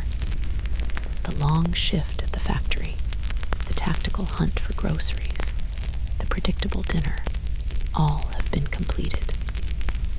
The television, after delivering its nightly dose of soothing propaganda on Vremya, has been switched off, its screen a blank, gray eye in the corner of your living room. The official world, the world of production quotas and 5-year plans, has gone to sleep. And now, in the quiet of your small apartment, your real life can begin. You exist in a state of cultural schizophrenia. The public world is saturated with art, all of it state-sanctioned, all of it adhering to the single, rigid style of socialist realism. This is the mainstream historical fact of your cultural life. You see it everywhere. In the city square, there is a bronze statue of a steelworker, his jaw set, his gaze fixed on a glorious future. You go to the art museum on a free day, and the gilded halls are filled with enormous canvases depicting heroic soldiers, rosy-cheeked milkmaids driving new tractors, and Lenin, always Lenin, addressing a crowd of adoring workers. The novels serialized in the official literary journals are tales of brilliant engineers overcoming production challenges, or of dedicated party secretaries leading their regions to prosperity. The art is optimistic, wholesome, and completely, utterly, soul-crushingly boring. It's the artistic equivalent of corporate stock photography, designed to be inoffensive, uplifting, and devoid of any genuine human complexity. But that is only one of the two cultures you inhabit. The other one lives in whispers, in secrets, in plainly wrapped parcels passed between trusted friends. Tonight, a friend from the Research Institute, a man with good connections, comes to visit. He doesn't stay long. The conversation is light, filled with unremarkable pleasantries.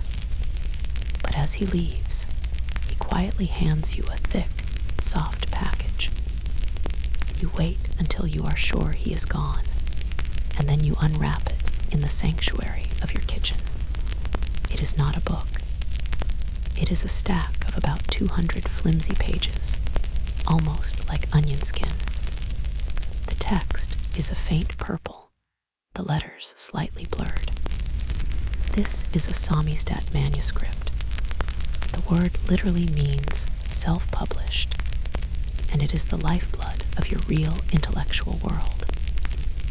This particular manuscript is the 5th or 6th carbon copy of a novel that has been typed and retyped by unseen hands, passed along a chain of readers like a secret message. To be caught with it could have serious consequences, loss of your job, or worse. The risk is part of what makes it so precious. It's the original analog file sharing, a high-risk, slow-motion network for forbidden ideas. You pour yourself a glass of tea and begin to read. The novel is Mikhail Bulgakov's The Master and Margarita, a book written decades ago, but deemed too subversive, too mystical, to ever be officially published.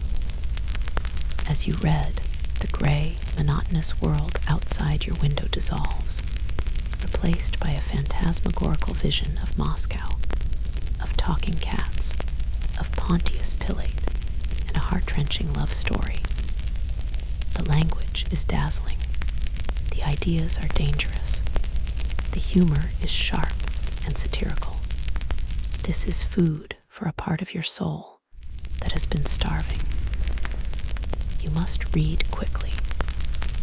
You only have the manuscript for 3 days before you are obligated to pass it on to the next person on the list, a colleague at the factory. The written word is not the only contraband that gives your life meaning. On another night, you might have friends over. You crowd into the kitchen, the door closed. You bring out the reel-to-reel tape recorder, a prized possession, and you play a magnetistat, a bootleg tape recording. The quality is terrible. There's a constant hiss, the volume wavers, and you can sometimes hear the sounds of the room where it was secretly recorded. But then the voice comes through, raw and powerful. It's a man and a guitar. It might be Vladimir Vysotsky. His voice, a gravelly, nicotine-stained growl, singing about the absurdities and tragedies of daily life with a breathtaking honesty. Or it might be Bulat Okajava, his songs more gentle, more melancholic, filled with a quiet, intellectual dissent. These bards are the nation's conscience. its secret rock stars. Their songs will never be played on the state radio or sold in the state music store, but everyone seems to know their lyrics. They are the true poets of your generation, and their art spreads not on vinyl, but on these endlessly copied, deteriorating magnetic tapes. They are the first acoustic podcasters, their content spreading virally from kitchen to kitchen. As you listen, the volume turned down low. You think of the stories you've heard about the generation before yours. In the 1950s, they had Raunchenizdat, or bone music. Banned Western jazz and rock and roll would be crudely etched onto discarded X-ray films, creating flimsy, playable records of forbidden rhythms. This quirky, desperate act of cultural transmission was the spiritual ancestor of the tape recorder humming on your table. The technology has evolved, but the hunger for art that tells the truth has not changed. While listening to a particularly scathing song by Vysotsky, a song that perfectly captures the frustrating hypocrisy of the system, your friend raises his glass of tea. "Does any of this matter?" he whispers. "Or are we just blowing off steam?" It's a question you all secretly ask yourselves. Cultural historians still debate the extent to which this underground culture was a genuine political threat to the Soviet regime, or merely a tolerated safety valve that allowed the intelligentsia to feel a sense of freedom without actually challenging the foundations of the state. Looking around at the faces of your friends, illuminated by the single dim lamp in your kitchen, you don't have an answer. You only know that without this, life would be unbearable. Sometimes, the forbidden world appears in a more solid form. A friend who has a relative in the Foreign Service manages to acquire a copy of a book published abroad Tamizdat, published over there. It might be a novel by Solzhenitsyn detailing the horrors of the Gulag, or a volume of Pasternak's poetry. It is a professionally printed book with a glossy cover and crisp, white pages. Holding it feels completely different from holding a Samizdat manuscript. It feels heavier, more real, and infinitely more dangerous. It's a physical object that proves another world exists, a world where your country's greatest writers are not banned, but celebrated. You finish the last page of The Master and Margarita as the first hint of dawn is lightening the sky outside your window. Your eyes burn, and your body aches from sitting in one position for hours. But your mind is alive, buzzing with ideas and images. You feel nourished, whole. You carefully stack the thin pages, wrap them back in the plain paper, and hide the package, ready for your rendezvous at the factory tomorrow. You have to get a few hours of sleep before the alarm clock rings, and you have to put on the mask of the dutiful Soviet worker once more. The state owns your labor. It owns the radio waves, the television broadcasts, the newspapers, and the printing presses. It dictates what is art and what is truth in the public square. But it does not own the late hours of the night. It does not own your kitchen.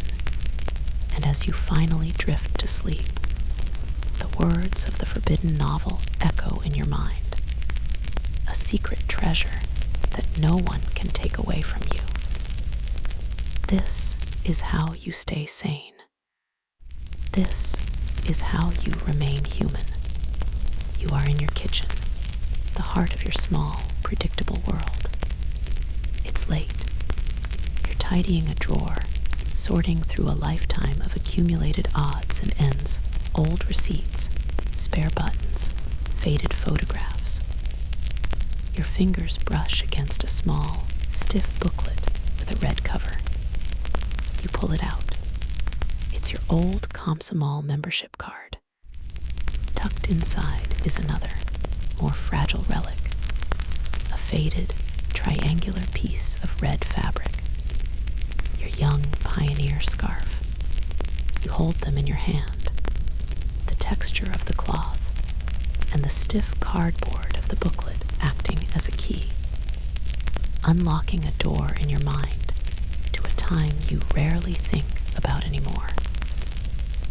The present fades, and you are adrift in memory, floating back to the beginning of your journey, back to the carefully constructed world of your Soviet childhood. You remember being 7 years old. The world is a place of simple rules and vast wonders. The most important thing in your world is becoming one of the older kids. You watch them with a mixture of awe and envy, especially the ones who wear the red scarves. Before you can earn that, you must take the first step. You become a little Octoberist. It is your first induction into the great collective.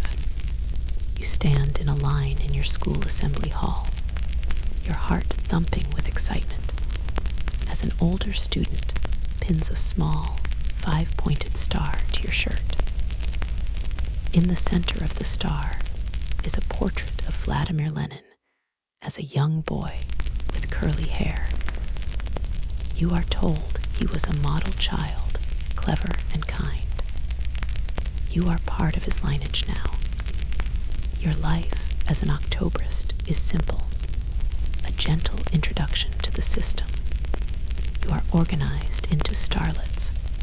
You learn patriotic songs, and you are taught the 5 rules of the Octoberists: to be diligent, honest, to love school, and to respect your elders. It's all very straightforward, but this is just the prelude. The real event, the one you dream about, happens when you are 9.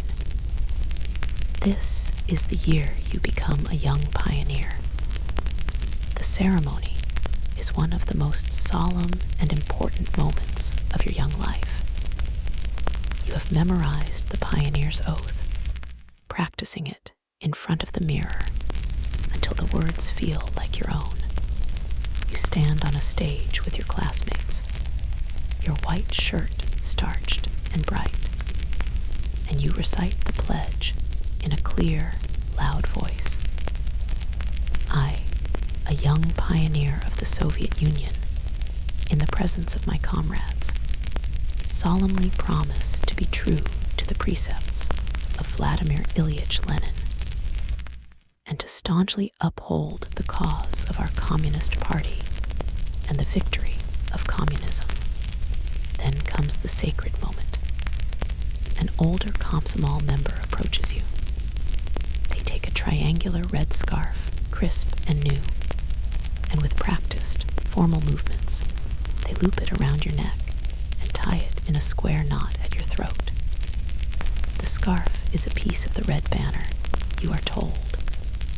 It is a symbol of your unbreakable bond with the party and the revolution. As the fabric settles on your shoulders, you feel a profound sense of pride and belonging.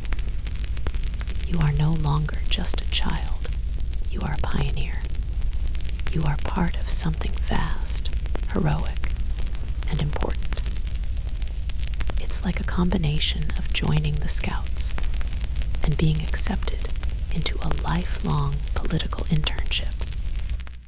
And at 9 years old, it feels like the most exciting thing in the world. Life as a pioneer is a whirlwind of organized activity.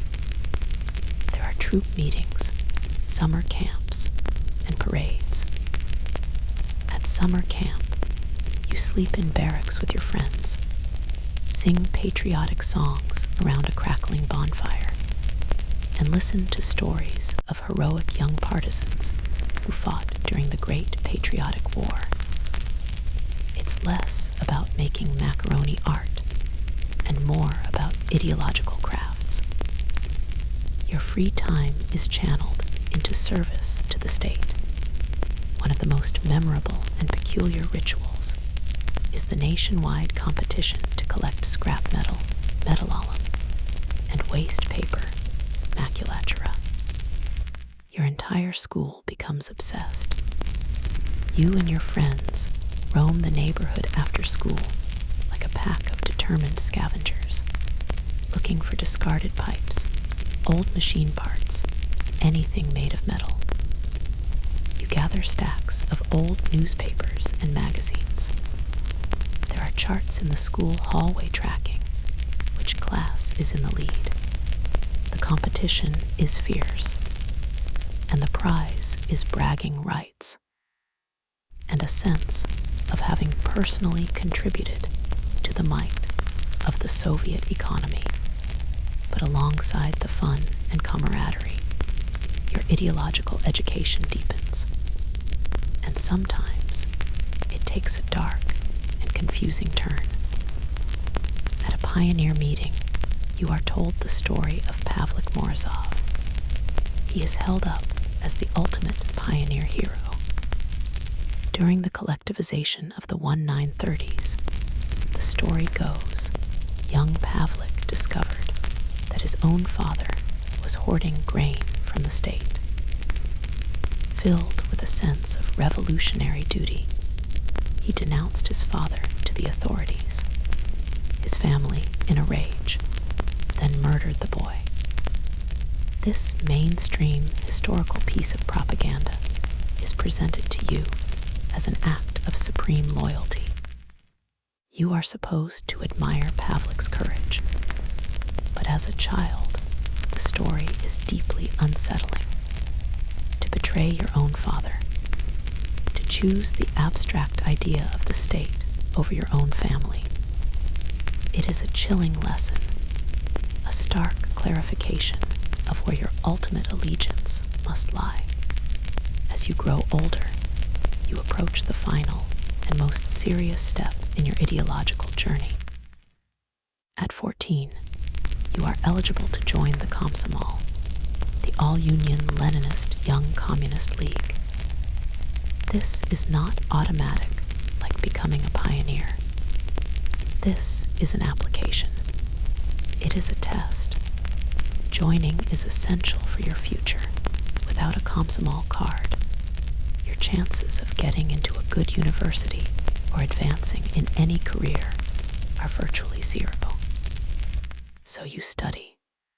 You memorize the Komsomol statutes, a dense booklet of rules and principles. You read the newspaper every day, preparing to answer questions on current events from a proper Marxist-Leninist perspective. The day of your entrance interview is terrifying. You sit outside a classroom, waiting for your name to be called. Inside, a committee of senior Komsomol members from your school and a few teachers are waiting. They are your judges. When you are finally called in, you stand before them, your hands sweating. The questions come thick and fast. What are the main principles of democratic centralism? Explain the role of the Komsomol in building a communist society. What is your opinion of the latest NATO provocations? It is the most stressful exam you have ever taken, a combination of a university entrance interview and a loyalty test. You answer as best you can, your voice trembling slightly. You give the correct, rehearsed answers, and you pass. You are accepted. The feeling is not one of patriotic fervor, but of immense, profound relief. You have cleared the hurdle, you have secured your future. You are given your membership card, the little red booklet that you are now holding in your hand decades later. As you moved through your teenage years, you began to see the Komsomol for what it had become. The fiery, revolutionary spirit was long gone. It was now a massive, sprawling bureaucracy. Your membership involved attending endless, tedious meetings, paying your monthly dues, and volunteering for projects. You realize that for most of your peers, membership is not a matter of passionate belief. It's a box you have to check. It's a credential.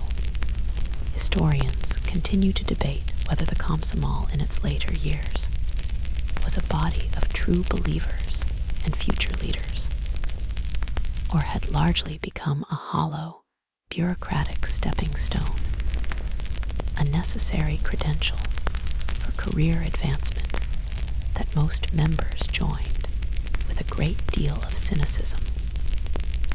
From your experience, the cynical view seems much closer to the truth, but the memory fades. You are back in your kitchen. The air is still and quiet.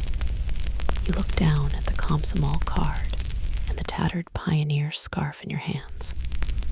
This was your path, your production line. From the child Lenin star to the red scarf to the little red book. A journey designed to mold you, to create a loyal, ideologically sound citizen. You think of the Samizdat you read last night. You think of the Vysotsky tape you listened to with your friends. You think of the endless, wearying dance of Blatt and Deficit that defines your adult life. The state laid out a perfect, straight road for you. But life, you realize, had other plans. The daily grind, the monotonous rhythm of the factory and the queue, is a powerful anesthetic. It dulls the senses, narrows the horizons, and makes one year blend into the next.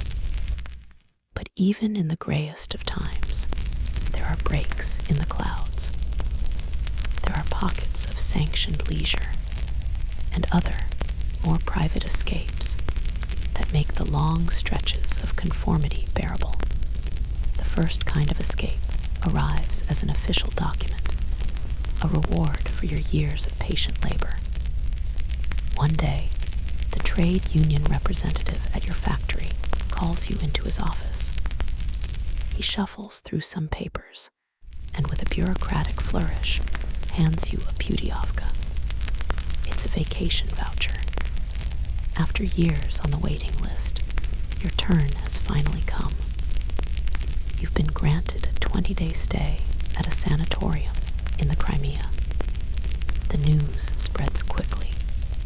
Your colleagues congratulate you. Their faces a mixture of genuine happiness for you and deep, unconcealed envy. A Putyovka to the Black Sea is a golden ticket, a temporary passport out of the ordinary world. The journey south on the train is a slow, multi-day decompression. With every clatter of the wheels, the gray industrial landscapes of the north recede, replaced by the rolling, sun-drenched fields of the south. The air that comes through the open window of your train compartment starts to smell of dust, sun-baked earth, and eventually the faint, salty tang of the sea. You arrive at a grand, imposing building, a palace of white stucco built in the monumental style of the Stalinist era. This is your sanatorium.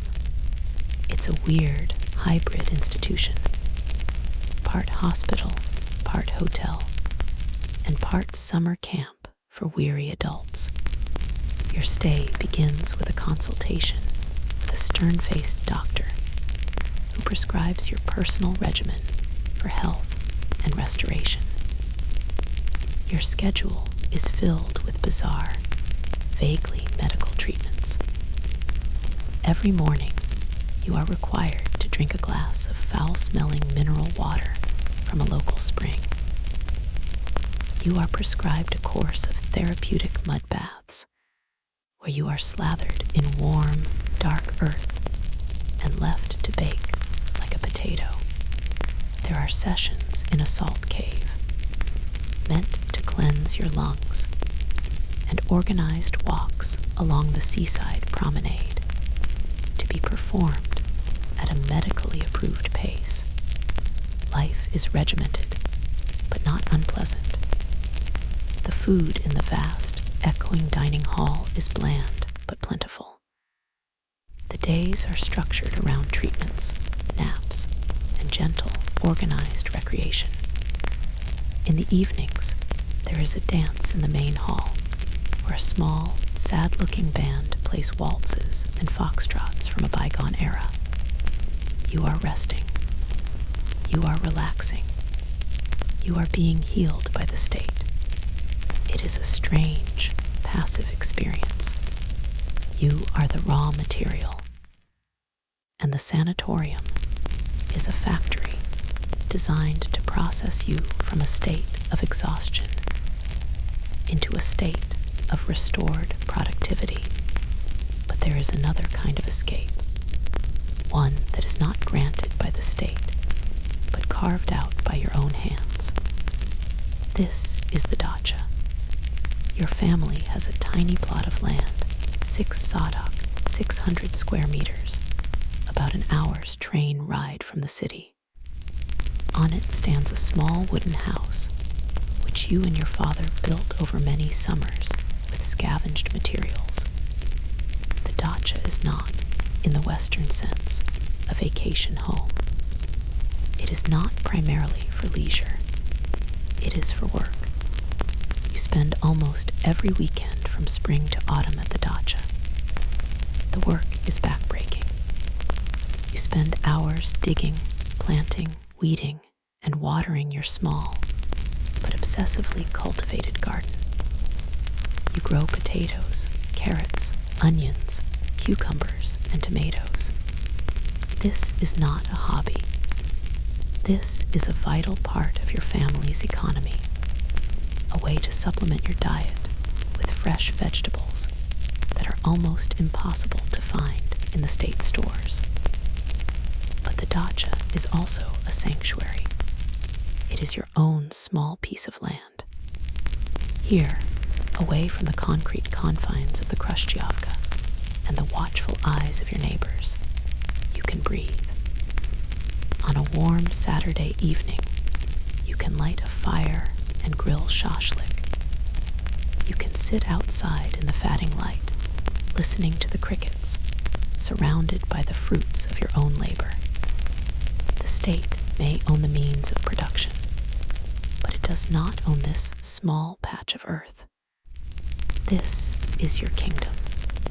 Beyond these personal escapes, there are the great collective celebrations, the state holidays. May Day, International Workers' Day, is the biggest of them all. For weeks beforehand, the city prepares. Banners are hung, portraits of the aging Politburo members are erected. Your participation is not optional. Your factory is assigned a time slot in the Great Parade. On the morning of May 1st, you gather with your colleagues. You are handed your props: a red flag, a paper flower, or perhaps a large, unwieldy portrait of a government official to carry on a pole. Then you march. For hours, you are part of a vast, slow-moving river of humanity, flowing through the city's main arteries towards the central square. Loudspeakers blast patriotic music. The mood is one of forced, official joy. You wave your flag. You smile. You shout hurrah when the columns of tanks and missile carriers roll past the reviewing stand where the local party leaders are standing. It is the ultimate mandatory team-building exercise, a massive, synchronized performance of national unity. But the moment your section of the parade is dismissed, the official holiday ends and the real one begins.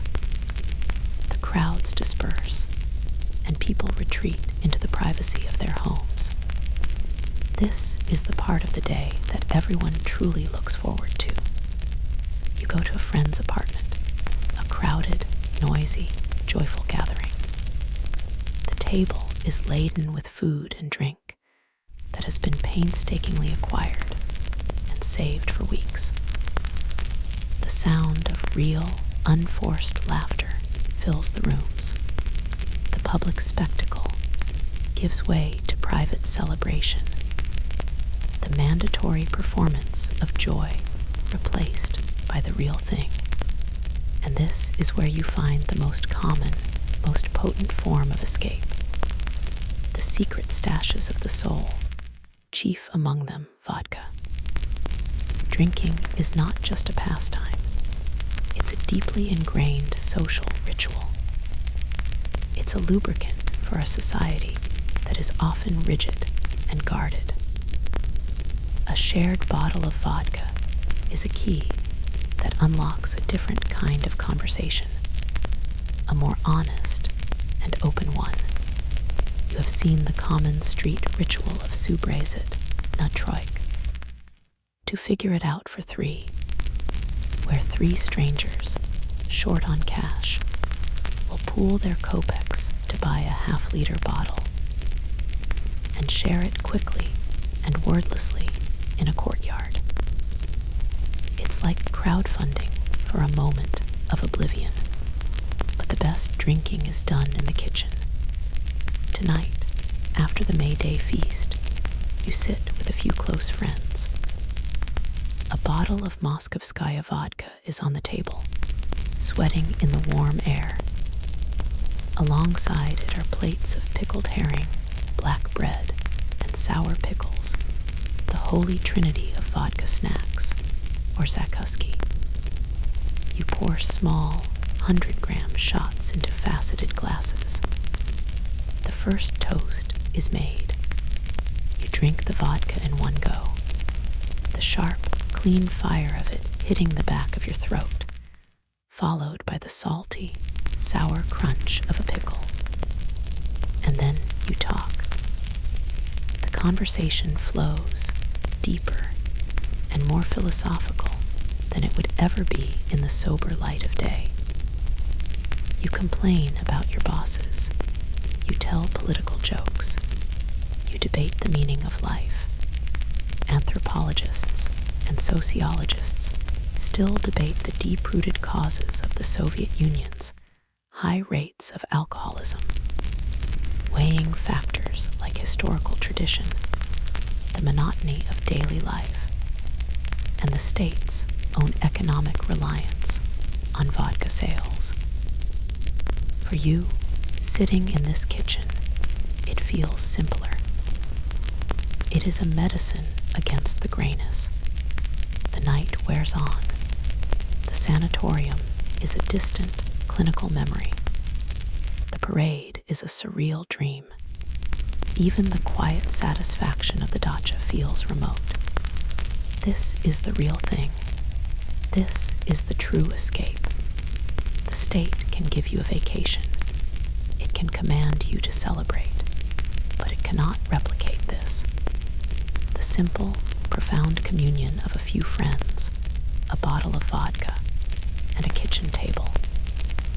This is the unofficial sanatorium where you truly heal your soul.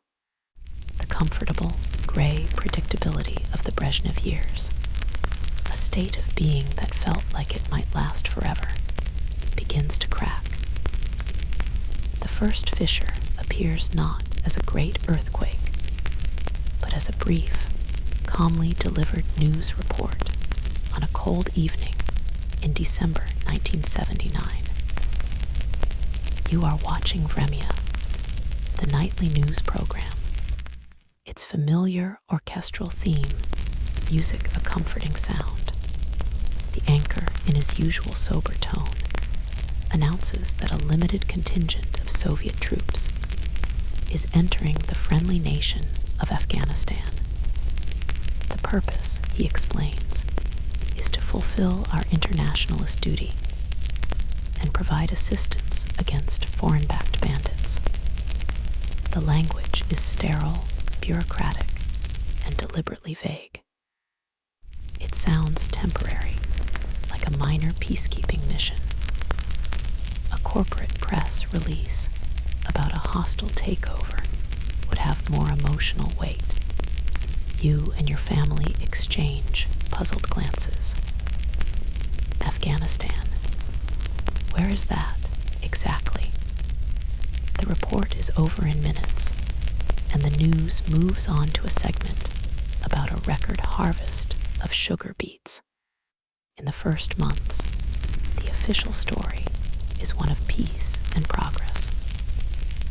The newspapers and television are filled with images of Soviet soldiers building bridges and handing out bread to smiling Afghan villagers.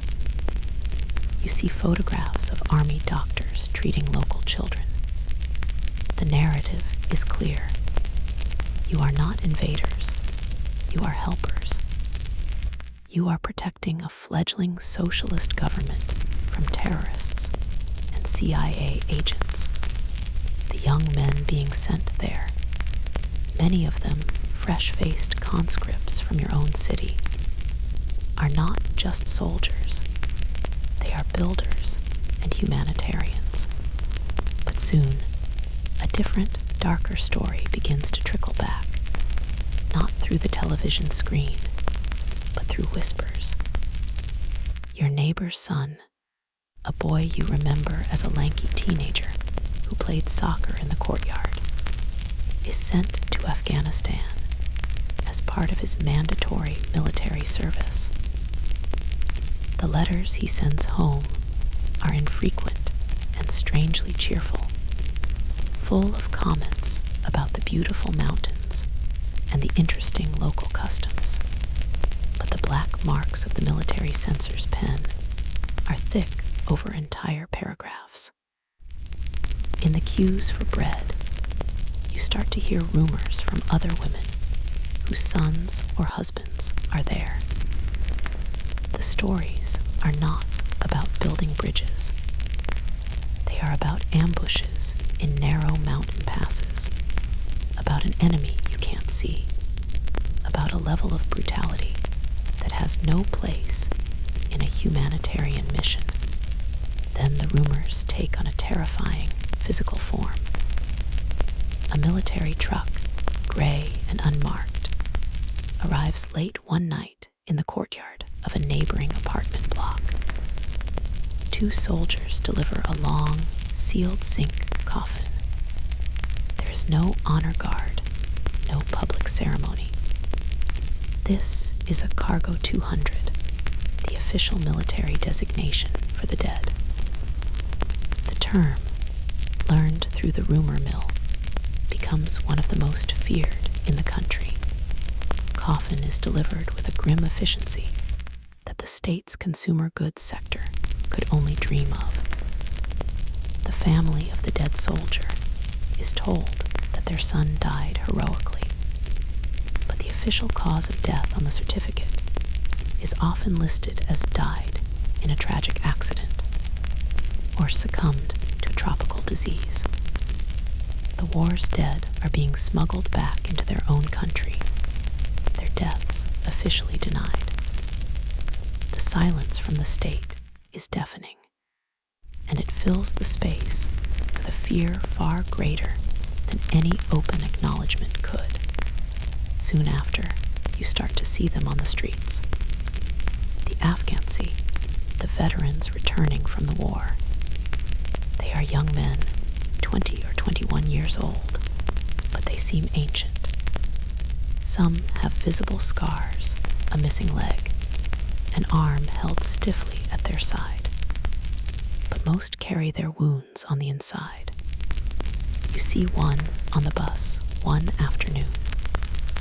He is rail thin, with a deep tan that looks out of place in your pale northern city. He wears a blue and white striped Telniashka shirt under his civilian jacket, a subtle badge of his service, a sign of belonging to a tribe of men who have seen things you cannot imagine. He stares out the window, but his eyes are not focused on the passing streets. They are 1,000 miles away. A group of laughing teenagers gets on the bus, and he flinches at the noise, his hands tightening into fists. He is a ghost at the feast, a visitor from a violent, alien planet, and the mundane concerns of civilian life, the queues, the shortages, the gossip, seem to float around him, unable to touch him. The presence of these haunted young men creates a cognitive dissonance that is impossible to ignore. On the television, the war is a clean, heroic success.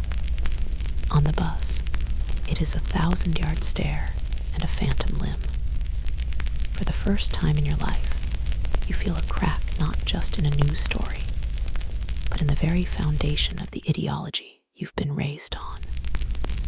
The stories about capitalist decay or the need for a particular 5-year plan were always abstract enough to be ignored or accepted. This is different. This is a lie about life and death, and the evidence of the lie is walking your streets and being secretly buried in your cemeteries. If the cause is so noble, you wonder, why the secrecy? If you are winning, why do the returning soldiers look so broken? You sit in your kitchen with friends, the conversation inevitably, cautiously, turning to the war. You try to piece together the truth from the rumors and the heavily censored letters. Why did it even start? No one has a clear answer. Historians still debate the final trigger for the Soviet invasion, weighing the Politburo's fear of a hostile Islamic state on its southern border against the domino theory fears of losing a client state to American influence. To you, it just feels like a colossal, inexplicable mistake, a foreign adventure that has nothing to do with your life, but is now demanding the lives of your children. The war is a drain in other ways, too. The already stagnant economy groans under the immense, unacknowledged cost of the conflict. Shortages in the shops become even more acute. The system, which was already creaking, is now being bled dry to support a war that no one understands, for a cause that no one can explain. One night, you are woken by a noise from the courtyard below. It's shouting. A man's voice, raw with pain and rage, screaming obscenities at the silent, sleeping apartment blocks. You recognize the voice. It's the young veteran from the next building, the one who lost a leg. He is drunk, and he is roaring his grief into the uncaring night. The war is no longer a distant segment on the evening news. It is here. It is in the zinc coffins arriving in the dark. It is in the haunted eyes of the boys who come home. It is in the corrosive doubt that is now taking root in your own mind, eating away at the certainties you once took for granted. The comfortable, predictable silence of the era of stagnation has been broken, and the sound of its cracking is the sound of a young man screaming in your courtyard. The war in Afghanistan cracks the foundations of your world. Now, in the years that follow, the entire edifice begins to tremble. The 1980s begin with a grim, surreal spectacle that people start calling the race of the hearses. In 1982, Brezhnev, the symbol of stability and stagnation, finally dies. You watch his grand state funeral on television. He is replaced by Yuri Andropov, the former head of the KGB, who dies after just over a year in power. Then comes Konstantin Chernenko, another frail, elderly apparatchik, who also dies after about a year. It feels like the country is being led by a series of ghosts, the leadership fossilizing and crumbling before your very eyes. The stagnation has become a terminal illness. Then in March of 1985, the pattern is shattered. A new leader is chosen, and when you see him on television, the change is visceral. His name is Mikhail Gorbachev. He is young in his early 50s. He is energetic. He speaks directly to the camera without shuffling papers, his eyes clear and intelligent. He doesn't speak in the old, deadening, bureaucratic language. He uses new words, words that at first you don't fully understand, but which are electric with possibility. The first is perestroika, or restructuring. The second is glasnost, or openness. You have no idea that these two words are about to turn your entire world upside down. Glasnost hits first, and it hits like a hurricane.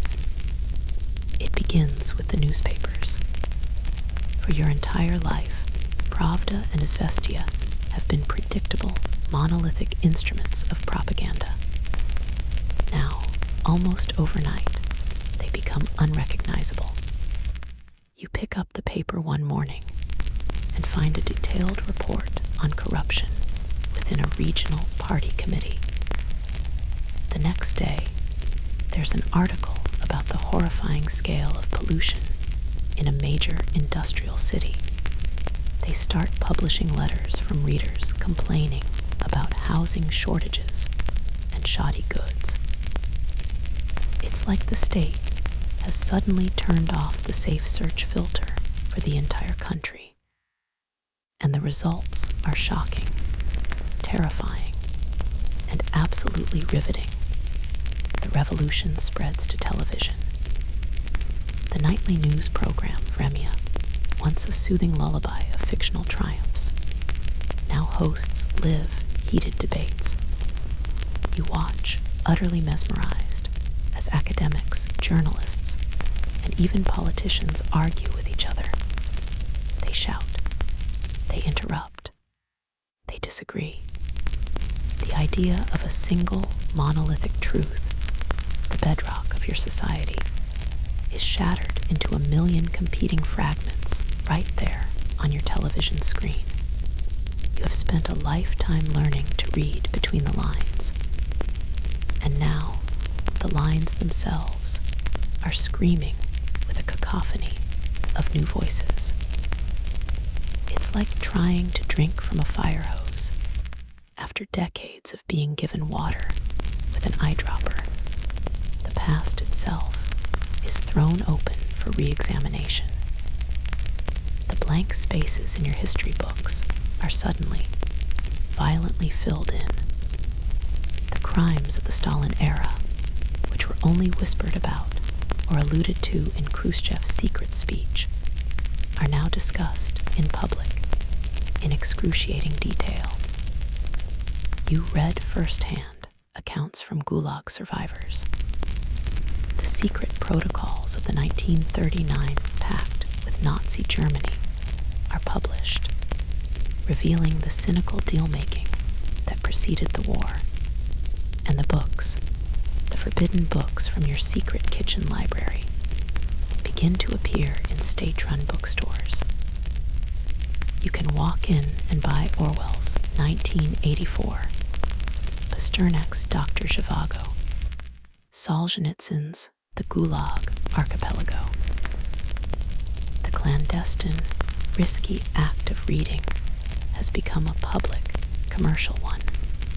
In April 1986, this new policy of openness faces a terrifying, tragic test. A nuclear reactor at the Chernobyl power plant in Ukraine explodes. The initial reaction of the state is the old, familiar one, a wall of silence.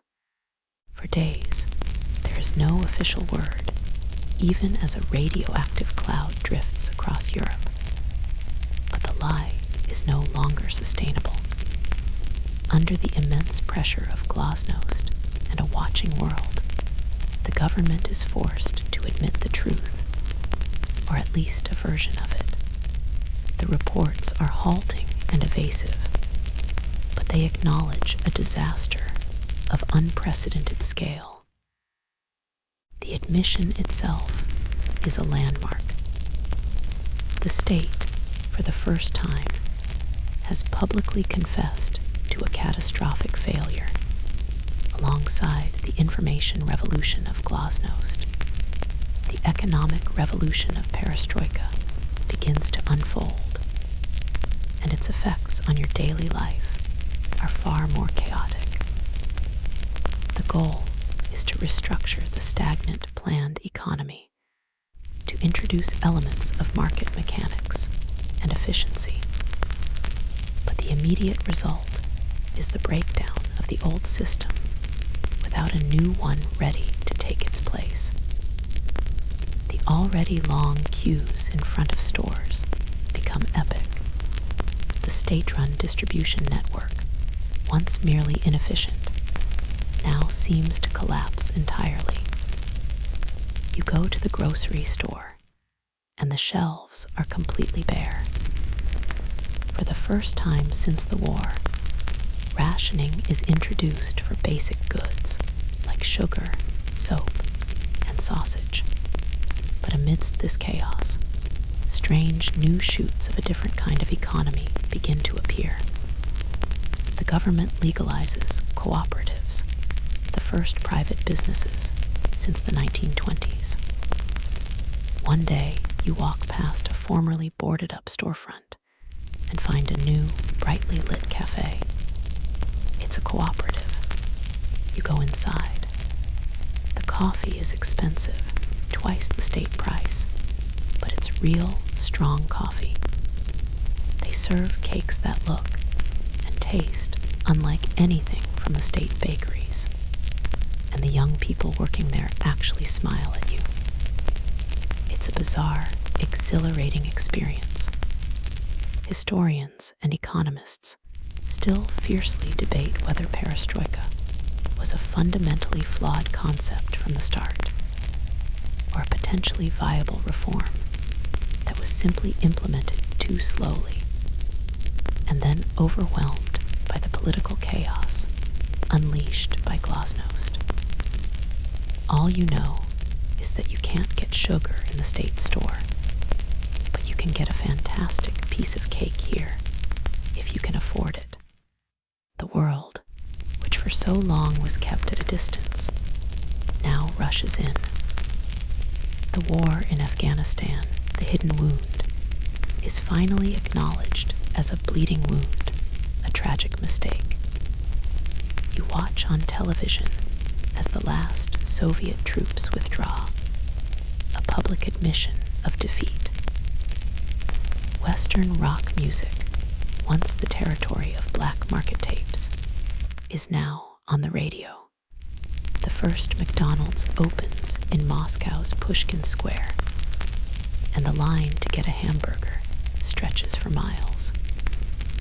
A symbol of a hunger for something, anything new. You sit at your kitchen table at the end of a long day. The table is covered with newspapers, their headlines screaming about political scandals, ethnic tensions in the republics, and radical new economic plans. The television is on, but it's not the soothing voice of Brezhnev. It's a live broadcast from the new Congress of People's Deputies, and a fiery deputy from Siberia, is openly criticizing Gorbachev himself. You feel a sense of vertigo, as if the solid ground beneath your feet has turned to liquid. Everything you knew to be true is now being questioned. Everything that was permanent is now in motion. You feel a wild mix of hope for the future, nostalgia for the lost certainty of the past, and a profound fear of the unknown. The quiet, gray, predictable world is gone forever, shattered by two words that promised reform, but have instead unleashed a revolution. You have no idea where it's all going, but for the first time in your life, the future is a blank page, and it feels like anything could be written on it. The whirlwind of change you are living through accelerates into a final, dizzying spiral. The solid ground of your world, already fractured, now dissolves completely. It begins at the edges.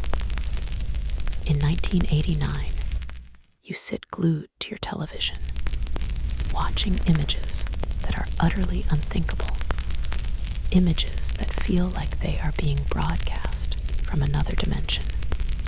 You see crowds of ordinary people in Germany, laughing and crying, taking sledgehammers to the Berlin Wall, that ugly concrete scar that has divided a continent for your entire adult life. They swarm over it, dancing and embracing. The wall, the ultimate symbol of the unbridgeable divide between their world and yours, is coming down. And the Soviet soldiers watch and do nothing. One by one, the nations of Eastern Europe, the fraternal socialist states of the Warsaw Pact, shrug off their communist governments like a heavy, unwanted coat. Poland, Hungary, Czechoslovakia, it's a cascade of peaceful revolutions. The empire you were told was an eternal, monolithic block is evaporating in a matter of months. It's the world's most dramatic and historic series of unfollows, happening in real time. Inside your own country, the chaos deepens. The economy is in a state of freefall. Perestroika has broken the old system, but a new one has not emerged. The result is a catastrophic collapse in the supply of everything. The queues are no longer a tedious part of life. They are a desperate, full-time struggle for survival. The shelves in the state stores are completely, shockingly bare. Even bread is rationed.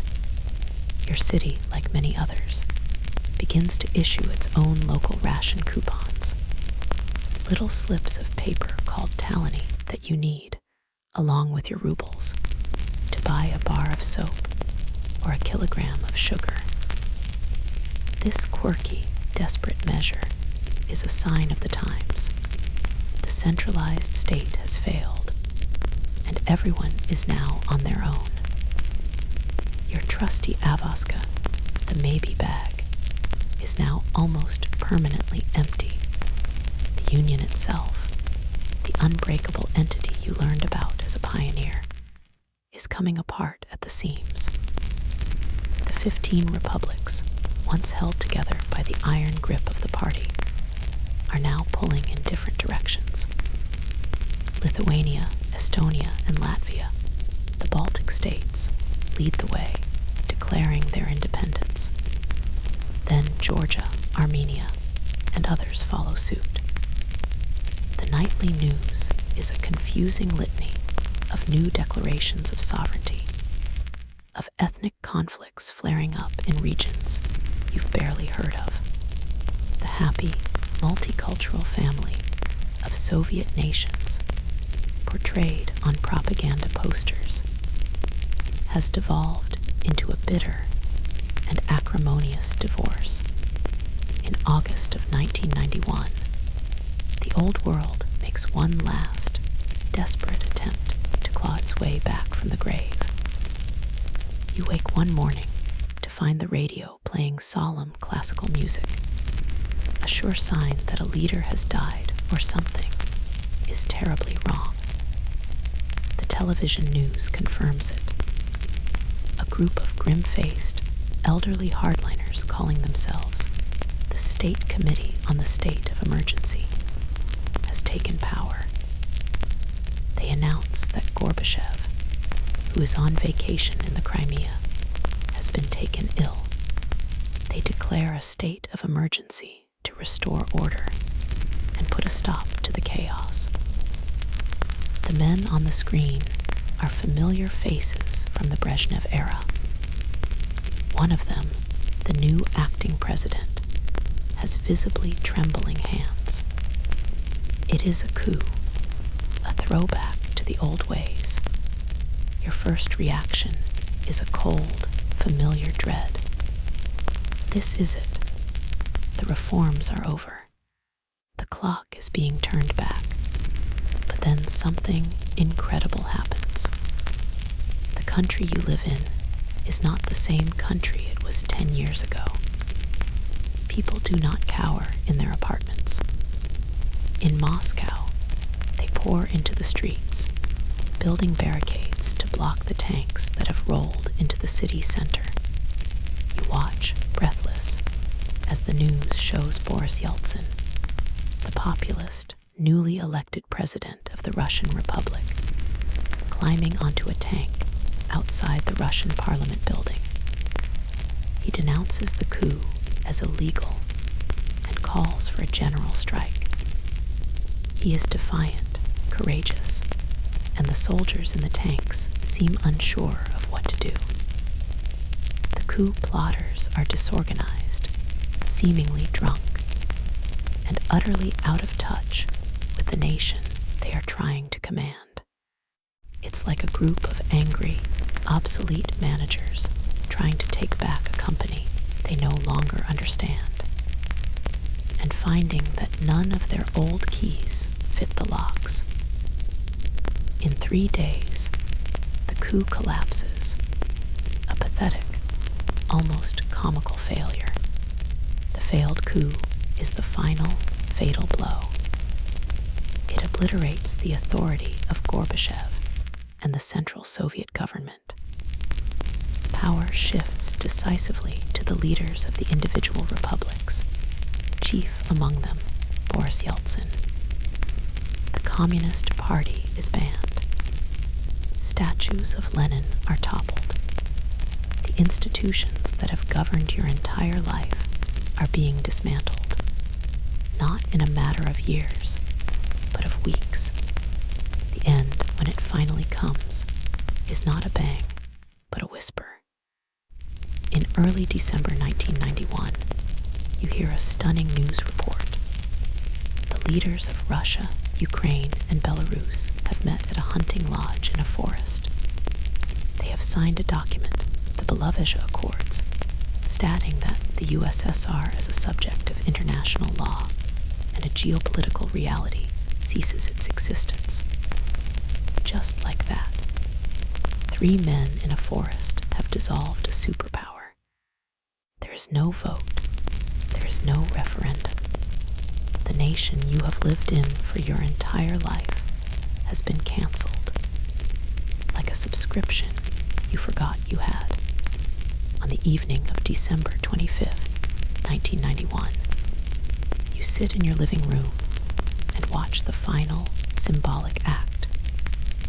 The television shows a live feed from the Kremlin. The camera is pointed at the main flagpole, the one that stands over the heart of the nation.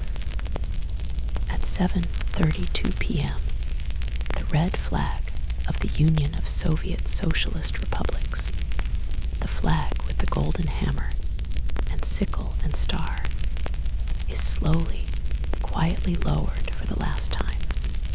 It is the flag your parents' generation raised over the Reichstag in Berlin. It is the flag that was carried into space. It is the flag you saluted as a child, your red pioneer scarf a tiny echo of it. As it comes down, the new white, blue, and red tricolor of the Russian Federation is raised to take its place. The announcer says nothing for a moment. There is only the sound of the wind and the flapping of the new flag. The country of your birth is gone. You are now living in a new country, Russia, though you have not moved a single inch. The future is a terrifying, exhilarating, and completely empty page. Hyperinflation will soon make your life's savings worthless. Crime will rise. The stability, both oppressive and comforting, that you have known your whole life is gone. Historians will forever debate whether the Soviet Union was destined to collapse under the weight of its own economic and ideological contradictions, or if a different set of reforms or a different leader could have steered it towards a more gradual and peaceful transformation. For you, sitting in the flickering light of the television, it is not a debate. It is simply your life.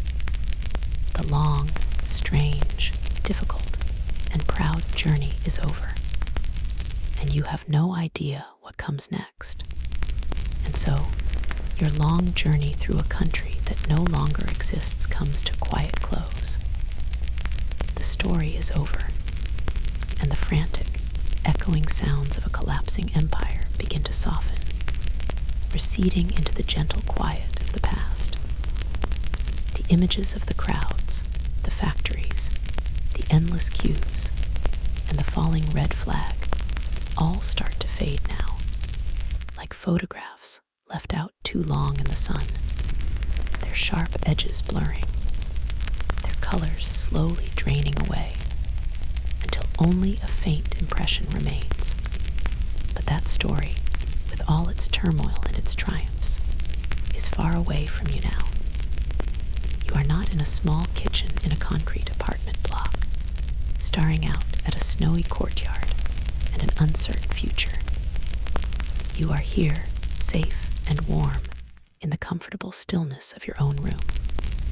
The only sounds are the soft hum of the night around you, the gentle rhythm of your own slow, steady breathing. Let the weight of that other world dissolve. Let it all drift away on a quiet tide, leaving behind only peace, only calm. There are no more headlines to read, no more struggles to face. There is only this moment of deep, restful quiet. Your journey is done. Now, it is simply time to sleep.